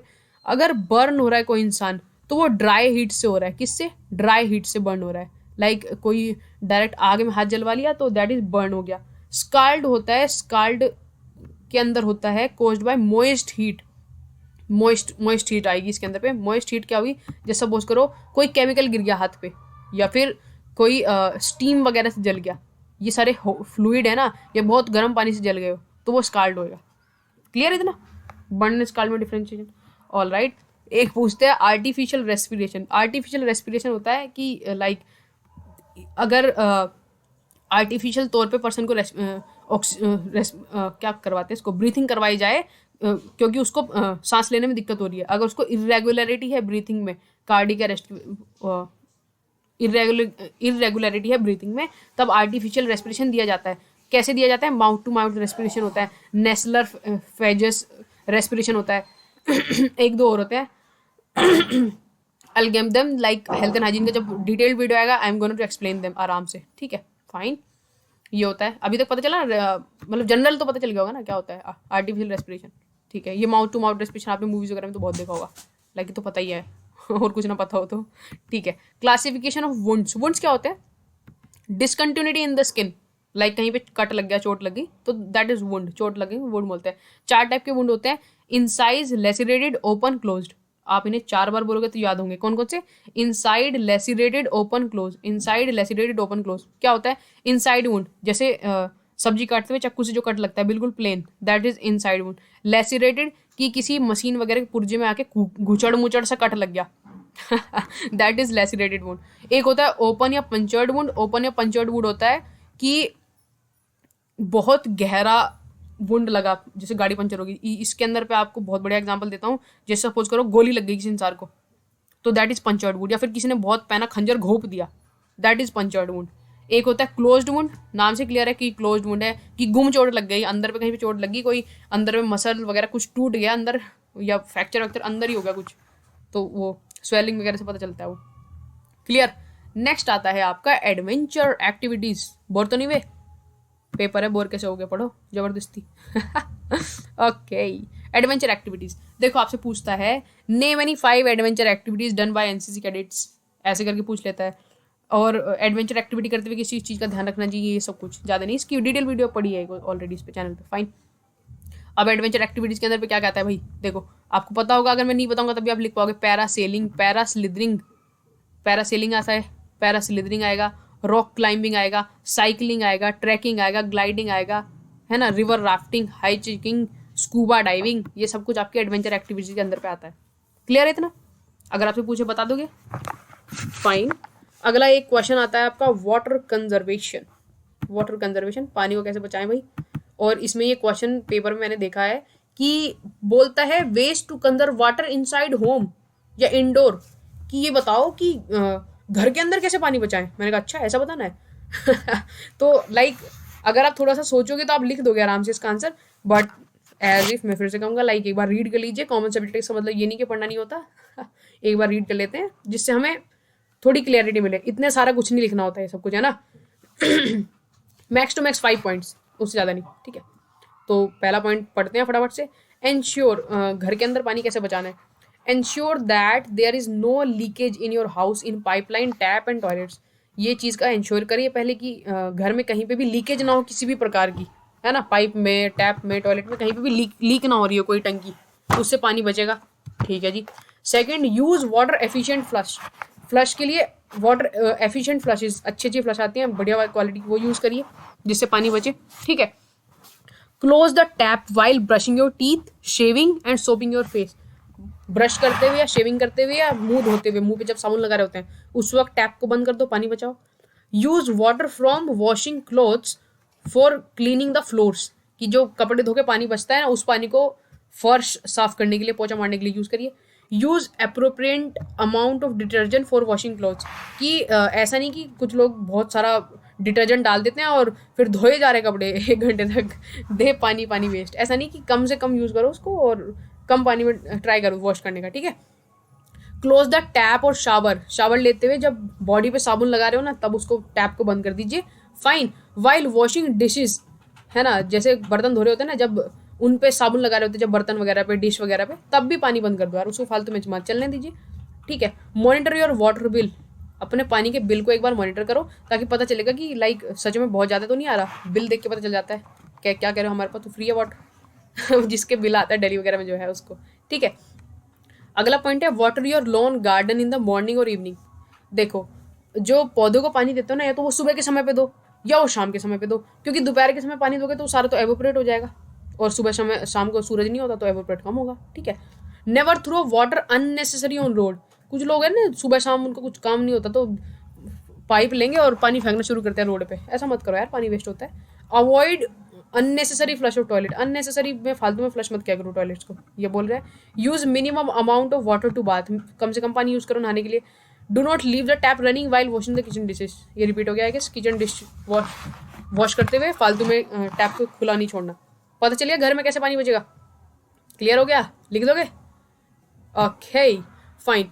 कुछ चीज़ें और बताता हूँ मैं आपको यहाँ पे ना कुछ चीज़ें और बताता हूँ जो पेपर में पूछी जाती हैं। एक पूछता है आपसे sources of water, sources of water. Source कौन से होते हैं वाटर के, बताओ जरा, कहाँ कहाँ से मिलता है पानी हमें? एक तो होता है आपका रेन वाटर, है कि नहीं, ये रेन वाटर होगा। एक होगा आपका ग्राउंड वाटर, है ना, वाटर फ्रॉम ओशंस या water from rivers and ponds. आप लिख लोगे, 2-3 सोर्स होते हैं basically, underground water, rain water, और आपका एक हो जाता है फ्रॉम रिवर्स एंड पॉन्ड्स। ये 3 मेन सोर्स होते हैं आपके वाटर के। ठीक है। एक आपसे पूछता है कि क्वेश्चन आता है purification of water, this something very important, you know, purification of water, कि हमें वाटर प्यूरिफिकेशन के कुछ मेथड्स बता दीजिए सर, ऐसा क्वेश्चन आता है। तो वाटर प्यूरिफिकेशन के कुछ मेथड्स हैं, आपको डायरेक्ट मेथड्स लिखने होंगे, लिख लीजिए एक बार इनको वाटर प्यूरिफिकेशन के कौन से मेथड्स होते हैं, दिस समथिंग वेरी इंपॉर्टेंट, है ना। इसमें होता है आपका filtration, sedimentation, chlorination, filtration, sedimentation, chlorination, और कौन कौन से मेथड होते हैं इसमें डिस्टिलेशन, बॉइलिंग, प्रेसिपिटेशन, प्रेसिपिटेशन नहीं होता सॉरी, डिस्टिलेशन, बॉइलिंग, क्लोरीनेशन। इसमें आपका पिंकिंग, पिंकिंग होता है जिसके अंदर आप पोटेशियम परमैंगनेट यूज़ करते हैं। तो इसमें 4-5 मेथड आपको लिखने होंगे, लिख दोगे। हो गया, बॉइलिंग, डिस्टिलेशन, फिल्ट्रेशन, सेडिमेंटेशन, और बोला क्या, पिंकिंग, ऐसे करके मेथड्स होते हैं। हेल्थ एंड हाइजीन वाली पूरी वीडियो बनेगी ना, उसमें मैं एक बार फिर से इनको डिस्कस कर दूंगा, बट एज ऑफ नाउ आप ये ध्यान रखिएगा। क्लियर इतना? ऑलराइट, आगे बढ़े यहाँ तक क्लियर हुई चीज़ें? अगला आता है आपका obstacle training. Alright, next topic is here obstacle training. Fine. Obstacle training ये आपका प्रैक्टिकल टॉपिक है बेसिकली। आपने प्रैक्टिकल में अगर करा होगा तो करा होगा, और नहीं करा तो फिर तो बहुत दिक्कत है भैया। ऑब्स्टिकल तो वहीं करवाते हैं अच्छे से, है ना, यूनिट में लगे होते हैं आपके। तो ऑब्स्टिकल किस किस टाइप के होते हैं? आपका होता है स्ट्रेट बैलेंस होता है, लाइक ये ऑब्स्टिकल अगर ऐसे डायरेक्ट पूछ लेते हैं कि नेम एनी 5 ऑब्स्टिकल इन obstacle training, name any, like ऐसे एक क्वेश्चन ये आएगा इसका सीधा सीधा। दूसरा पूछता है safety measures while doing obstacles, और एक पूछता है बेनिफिट्स ऑफ ऑब्स्टिकल्स। खत्म, बस। ठीक है, इतना होता है। तो इनको 2-3 बार पढ़ोगे, 2-3 बार कोई भी चीज़ पढ़ लेते हो तो वो आराम से याद हो ही जाती है, सिंपल सी बात है। ठीक है। कौन कौन से ऑब्स्टिकल होते हैं देखो, straight balance, clear jump, gate vault, zigzag balance, high wall, double ditch, right hand vault, left hand vault, ramp, straight balance. Straight balance 2 बार होता है। ठीक है।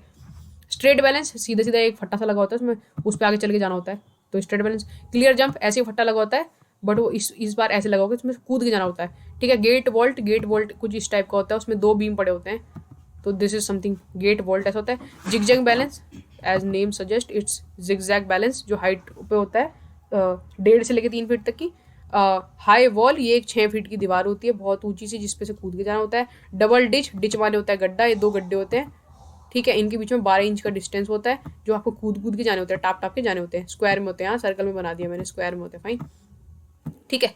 एक होता है आपका राइट हैंड वोल्ट भी ऐसा ही होता है, बट उसकी हाइट 3 फीट होती है, तो आपको राइट हैंड का यूज करके कूदना होता है। एक होता है आपका लेफ्ट हैंड वोल्ट भी आपका ऐसे होता है, उसकी हाइट भी 3 फीट होती है, बट उस पर क्या करना होता है आपको, उस पर लेफ्ट हैंड का यूज करके कूदना होता है दूसरी साइड पे, ठीक है। रैम्प होता है, रैम्प इज समथिंग लाइक ऐसे करके होता है आपका, इधर से क्रॉल करके आपको यहाँ से कूदना होता है उस पर, ठीक है। स्ट्रेट बैलेंस एज यूजल बता दिया है अभी ऊपर जो स्ट्रेट बैलेंस था। क्लियर हो? थोड़े से लिख पाओगे पेपर में, लिखोगे कि नहीं? एक बार करे होंगे ना तो किसी ने, तो इज गोना टू लाइक, अब तो पक्का ही लिख दूंगा, ठीक है। अब पूछता है आपसे सेफ्टी मेजर्स बता दीजिए, लाइक ऑब्स्टिकल कोर्स करते हुए किस किस सेफ्टी मेजर का आपको ध्यान रखना होता है।